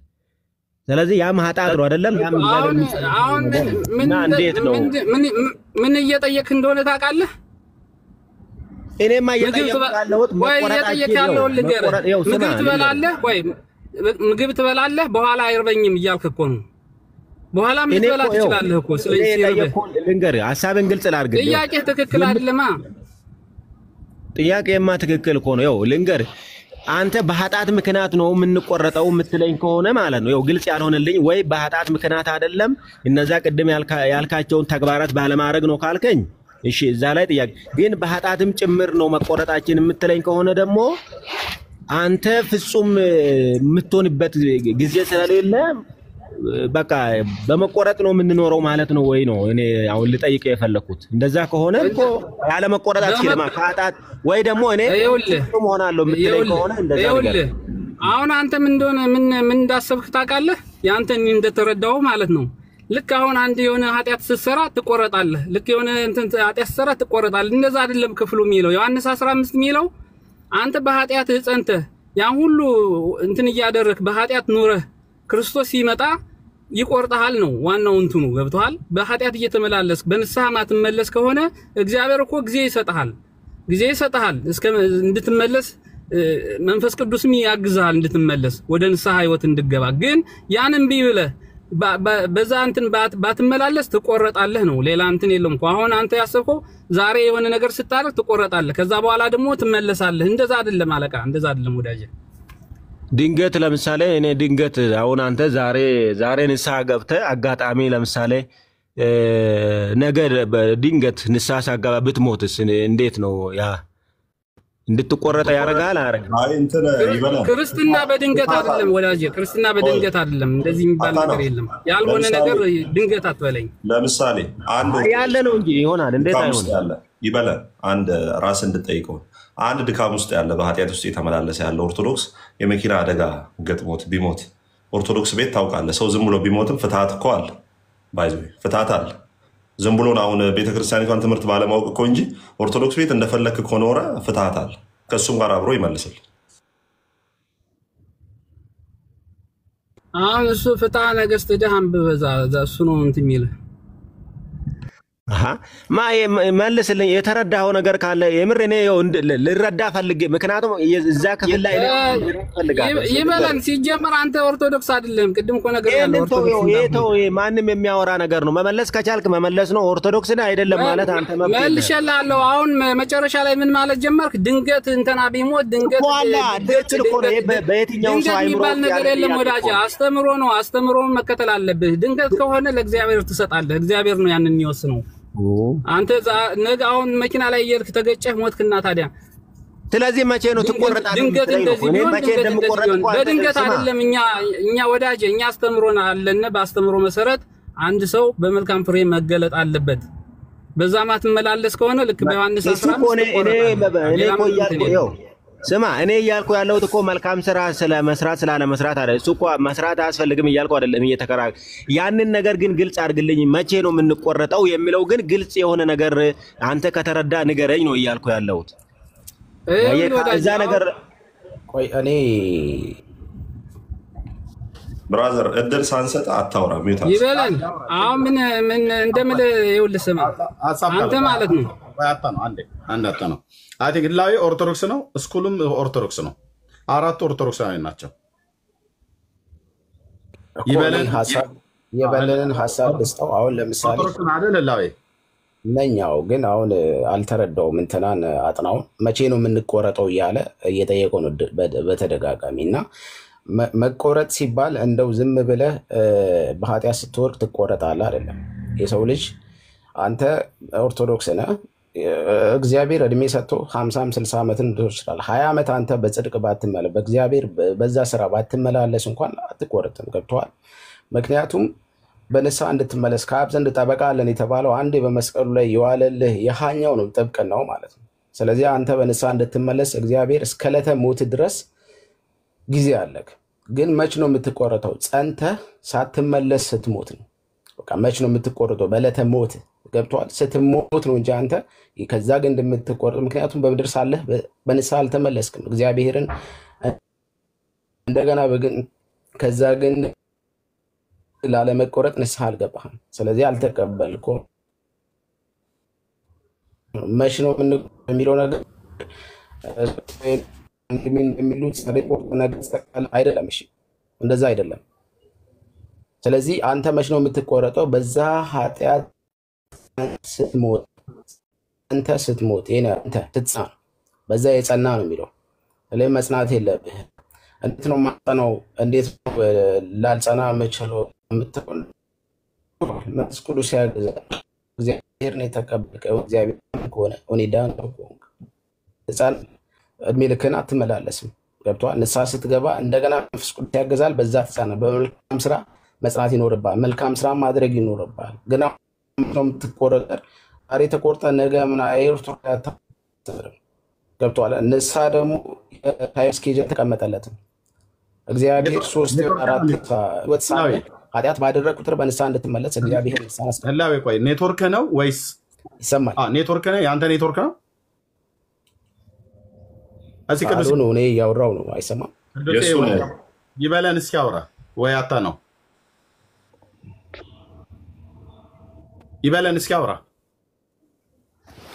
አይሰማም? ይሰማል መሰለኝ። ደህና ነው። ህላዌ ኔትወርክ ይመስለኛል። እሺ አሁን አይሰማም? አሁን ይሰማል። እሺ ስለዚህ ይበለን መች ነው የምንቆረጠው ካል በኃጢአት ጸንተህ ስትቀር። መጽናት ሲባል ደግሞ ይኸውልህ አንድ ነገር አለ። አንተ ምድር ላይ እስካለ ድረስ በንስሐ እንድትመለስ ጊዜ አለ። በህይወት እስካለ ድረስ በዛ ኃጢአት ግን ጸንተህ፣ በዛ ስራ ጸንተህ፣ በዛ በክፉ ድርጊት ጸንተህ በንስሐ ማትመለስ ከሆነ ትቆረጣለህ። ይሄን ነው የሚለው እንጂ ቀን በቀን ንስሐ የገባው የተቆረጥኩ እተከላለሁ። ኦርቶዶክስ እንደዚህ አታስተምርም። ስለዚህ ከአብ ዘንድ ጠበቃ አለን የተባለው ንስሐ ነው። ገብቶሃል አይደለም? በቃ በዛ ከአብ ዘንድ ባለህ ጠበቃ በንስሐ እንድትመለስ ነው እግዚአብሔር ክርስቶስ ያን ያስተማረህም የነገረህም። ስለዚህ መጽናት ሲባል ጸንተህ መኖር ነው፣ ጸንተህ መሞት ነው። ስለዚህ አንተ ጸንተህ እንዴት ነው ጸንቼ በዛ በመልካም ስራ የምመላለሰው ካልክ፣ የሰው ልጅ ብዙ ጊዜ እንዴት ጻድቅ 7 ቢወድቅ 7 ይነሳል። ምክንያቱም ጻድቅ ብዙ ጊዜ ይወድቃል። ስለዚህ መውደቅ ራሱ ንስሐን እግዚአብሔር በአብ ዘንድ ጠበቃ አለን ያለው በንስሐ እንድንመለስ ነው ያዘጋጀልን። ስለዚህ መጽናት ነው አሁን እንድትቆረጥ የሚያደርገን መጽናት ነው እንጂ አንተ እንዳልከው ቀን በቀን ኳስ አይደለም። እሺ ወንድሜ፣ ምክንያቱም አንተ እየተቆረጥክ የምትተከል አይደለህም። ጸንተህ ስትሞት ነው በቃ ከግንዱ የምትቆረጠው። ስለዚህ በህይወት እስካለ ምድር ላይ እስካለ ድረስ አንተ በንስሐ መመለስ ይችላል። ኦርቶዶክስ አስተምህሮቷ ይሄ ነው። ስለዚህ ሲሞት ነው የሚቆረጠው ማለት ነው። ይበላል። በኦርቶዶክስ አስተምህሮ ሰው ሲሞት ነው የሚቆረጠው። አዎ በምድር ላይ እስካለ ድረስ በንስሐ እንዲመለስ። ምክንያቱም ንስሐ መግባት አለ። በቃ ጠበቃው ማለት ያ ነው፣ ይመለሳል በንስሐ። አንተ ግን እንዳልከው ግን ንስሐ በገባ ቁጥር እየሄደ ዛፉ ላይ ግንዱ ላይ የሚተከል አይደለም። እንደዛ የሚል ካለ የኦርቶዶክስ አስተምህሮ ታሳየን ቅዱሴ። አንተ በግንዱ ላይ ነህ ህላዌ። እሱን ተው። አሁን እኔ አሁን ለምን ተወዋል ብራዘር? በግንዱ ላይ ለምንድን ነው የምትፈሩት? አይደለም ለምን ትፈሩታላችሁ? አንተ በግንዱ ላይ ነው። አንዴ ላውራ። አንዴ አትበለኝ። አንዴ አትበለኝ። ምንም እንሸማቀቅበት እምነት የለም። አንዴ አትበለኝ። ምጠይቅህን መልስ። አንተ በግንዱ ላይ ነው ወይ? አንዴ ካልከኝ አስወርድሃለሁ። አንተ ግንዱ ላይ ነው ወይ? አዎ በግንዱ ላይ ነኝ። እንዴት ሆነ ግንዱ ላይ ወጣ? አምኜ ተጠምቄ። መቼ ነው አምነህ የተጠመቅከው? እኔ 15 ዓመት እንደዛ ሆኖኛል። 14 ዓመት። በኦርቶዶክስ ሰው ሲጠመቅ አምኖ ነው የሚጠመቀው? በ40 ቀኑ ወንድ ልጅ በ40 ቀን ነው የሚጠመቀው? ቆይ ጠየከኝ አይደለም? እየጠየኩህ እኮ ነው። በኦርቶዶክስ አስተምሮ ሰው በ40 ቀኑና በ80 ቀኑ አይደለም የሚጠመቀው? እሱ የህፃናት ጥምቀት ነው። ይህን የህፃናት ጥምቀት ደግሞ እናንተ ካውንስል መካኒሱም ተቀበላለች። ስለዚህ እሱን አንድ ላይ ነው። መጀመሪያ የራስህን ፍታ። በኦርቶዶክስ ስለ ህፃናት ጥምቀት ወንድሜ እየጠየቁ ጥምቀት ስንት ነው? ኦርቶዶክስ ቤት ጥምቀት ስንት ነው? ምንም ጥምቀት ስንት ነው? ይኸውልህ ኖ አንተ ይኸውልህ እያነሳ ያለኸው ለምሳሌ አንተ አሁን መናፍቅ ነህ በእኛ ቆይ አንዴ መናፍቅ ነህ አንተ ወደ ኦርቶዶክስ አብነህ ነው የምትጠመቀው መናፍቅ ማን እንደሆነ በኋላ ላሳይህ እኮ ሁለት ጥምቀት ነው ያለው በኦርቶዶክስ እየሰማኸኝ ሁለት ጥምቀት ነው እኮ ምሳሌውን እየሰጠው እኮ ምንድነው እየሰማኸኝ ወይታ አንዴ ህላዊ አንደኛ ተደማምጣችሁ ነው እያወራችሁት ያለው ጥያቄ ነው ይጠይቃለሁ ለጠይቀው ጥያቄ መልስ ለምንድን ነው መቼ ነው ግንዱ ላይ ወጣችሁት መቼ ነው የተጠመቀው ተብሎ ሲባል የልጅነት የሥላሴ ልጅነትን አገኘሁበት ብላችሁ የምትሉትን ጥምቀት ለምን እዚህ እንደምታፍሩበት ነው ቅድምም አታናው እንደዛ ነው ሲለኝ ነበር አናፍርበትም ካላፈርክበት ከወንድምነት ጋር አወራ ለሚጠይቅ ጥያቄ አንተም ለጠይቀው እሱ ይመልስላል እሱም ለሚጠይቀው አንተ ይመልስላል ከዛሬ ስለዚህ ጥምቀት ስንት ነው በኦርቶዶክስ እርሱ መልካም ፍሬ ነው እኮ ኧረ እባክህ ችግር የለም ከዚህ በኋላ ከከፈት አስወርዳል ወንድሜ አንድ ጥምቀት ነው ያለው ስማኝ እባክህ አንድ ጥምቀት የህፃናትና የአዋቂ የሚባል የለም ስለዚህ በ40 እና በ80 ቀኑ ሰው ይጠመቃል ምናምን ነው የሚጠመቀው ኦኬ ስለዚህ እኔ መጠየቅንም ትመልስልኛለህ መልስ ከመለስክ በኋላ ገባኝ ኢንተራፕት የምታደርገኝ ይኸውልህ እዚህ ጋር ስሙ ምክንያቱም አንተ ብቻ እናንተንም አስተብሮ እንጠይቃለን ብራዘር ለኔ ነው የምታወራው እኔ ጠይቄሃለሁ መልስ ትሰጠኝና ከዛ የኔን እነግርሃለሁ ምን አምነህ በ40 ቀን ትጠመቃለህ በኦርቶዶክስ ማስረጃ ኦኬ መልስልሃለሁ ኢትስ ኦኬ መልስልኝ መልስልሃለሁ አይደለም ብራዘር እኔ ያለው ስለ ህፃን ኧረ በእናትህ በ40 ቀን አይዞ ወዳጅ አይዞ እኮ ስለ ህፃናት ጥምቀት ነው እየጠየቀኝ ያለው የህፃናት ጥምቀትና የአዋቂ ሁለት ጥምቀት ነው ስለዚህ እሺ ልመልስልህ በ40 ቀን ምን አምነህ ነው የተጠመቀው ማስረጃ አንድ ጥምቀት ነው ያለው እሺ መካነ ኢየሱስ ህፃን ታጠምቃለች በ40 ቀን ድነዋል በመካነ ኢየሱስ አስተምሮት ያሉት አይደለም ድነዋል በአንተ አካሄድ ኖ አይደለም መልስልኝ አይደለም ድነዋል ወይ ኧረ የቤትህን መልስ መጀመሪያ መልስ ሁላቤት አንተ ጋር ያለውን አንተ ማትቀበለው ሳይሆን ከስንዱ አንተ ፕሮቴስታንት ነኝ ብለህ በምታምነው ጥምቀት አለ መልስ እባክህ መልስ ምን አምነህ በ40 ቀን ተጠመቅ መልስ ያለ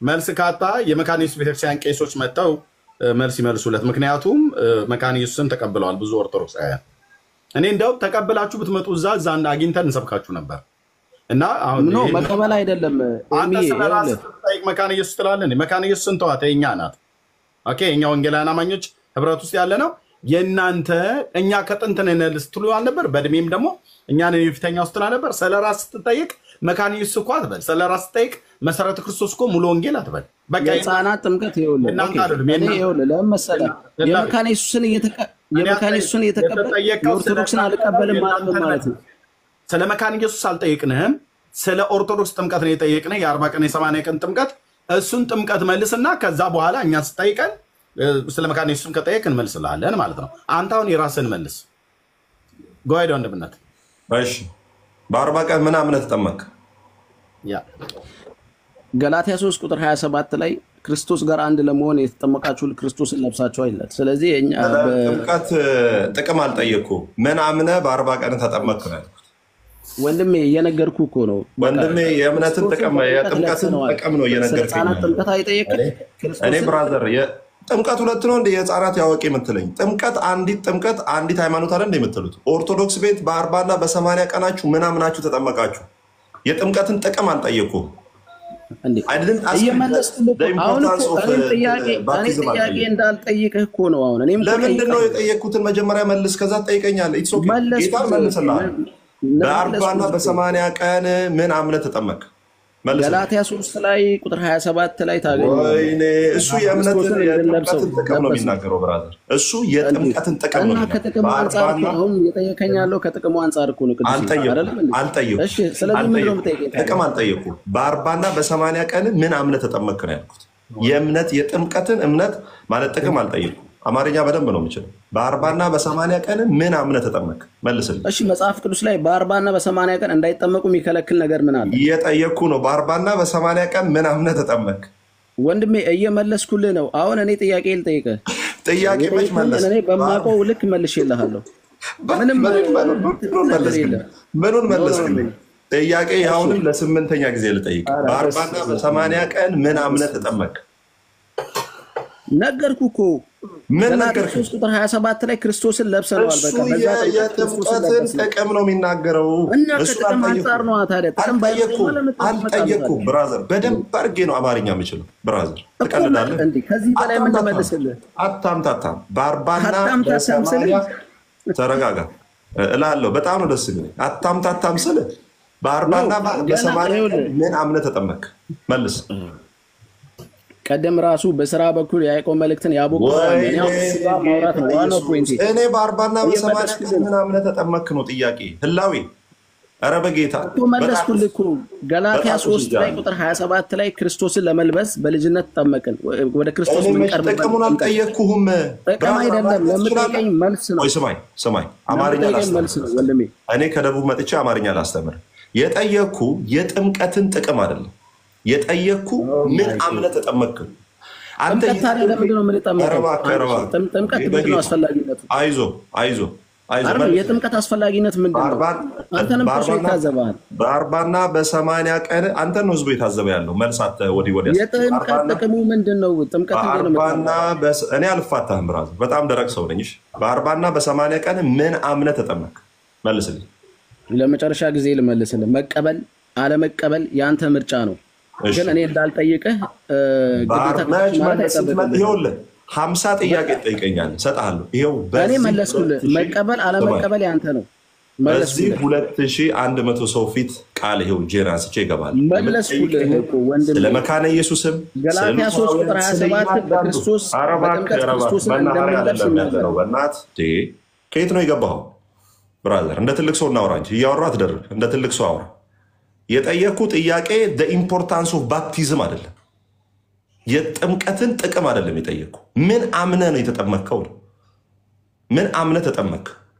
ሰላም ለኪ ላስወርድ ነው ፖዝ ላይ ስለሆንክ ሪፖርት ስለምታደርጉ ማለት ነው። ማናችሁንም አላምንም። ስለዚህ ምን አምነህ ተጠመቅ ነው ያልኩት። የጥምቀትን ጥቅም ገላትያ 3 ላይ ከክርስቶስ ጋር አብረን አንድ አካል እንሆን ዘንድ ተጠመቀን፣ ህብረት ለማድረግ ለመተባበር ጥቅሙን ከክርስቶስ ጋር መለስኩልህ። እሺ አንተ ህፃናት በዛ እድሜ ሲሆኑ ምንድነው ሲሞቱ ምንድነው የሚሆኑት? ምን አምኖ ነው የሚጠመቀው? ምን አምነህ ተጠመቅ? በ40 ቀን እንዴ ወንድሜ፣ ኧረ ወይ አታስወራ ወይ መልስ አልመልስ። እሺ ምንድነው ሀሳብህ? እኔ እኮ አሁንም ለ10ኛ ጊዜ ክርስቶስን በጥምቀት ስለምናገኘው ወደ ክርስቶስ በጥምቀት ስለምንቀርብ ተጠመቅን። ጥቅም አልጠየኩም። በ40 እና በ80 ቀን ምን አምነህ ተጠመቅ? መግባባት የሚቻለው ወንድሜ። እሺ በእናንተ አስተምሮት ያለውን አስተምረኝ። ሚዩት አድርጌ አይታል። እንኳን አንተ የቤተ ክርስቲያናችሁ ሊቀ ሊቃውንት አይመልሱትም። ማንም አይመልስም ይሄን ጥያቄ። ለምን? ሻወር ነው የምትወስዱት። እናንተ ጋር እሺ ጥያቄ ሚዩት አድርግ። መልስ የለህም። ሚዩት አድርግ። ከከፈትክ አስወርድሃለሁ። ከሌላ ሰው ጋር አወራለሁ። ይበለን። እሺ አታ ነው በ40 እና በ80 ቀን ምን አምነህ ተጠመቅ? አታ ነው ቆይ በለን። አሁን ርሱ ከመልካም ስራ ወደ ህፃናት ከተወረደ የኛ አይደለት ቤቱ ቲክቶክ የኛ ነው አይደል? ቀየረ። በ40 እና በ80 ቀን ምን አምነህ ተጠመቅ? በጣም ጥሩ። ያንን አለመመለስ እንደመቻለህ አንደኛ አረጋግጠናል። ዮሐንስ 15ን መመለስ እንደማትችል አረጋግጠናል። አሁን ወደ ህፃናት ጥምቀት አዳምጠን ወደ ህፃናት ጥምቀት በ40 እና በ80 ቀን ምን አምነህ ተጠመቅ? ጥቅስ ልስጥህ። ምን አምነህ ተጠመቅ? እሺ ዮሐንስ 3:5ን አንብልኝ። ዮሐንስ 3:5 እንደዚህ ነው እንጂ በእናትህ በጣም ደስ የሚል ወዳጆቼ፣ ሁላችሁም ጴንጤዎች አሁን ሰው በ40 ወይ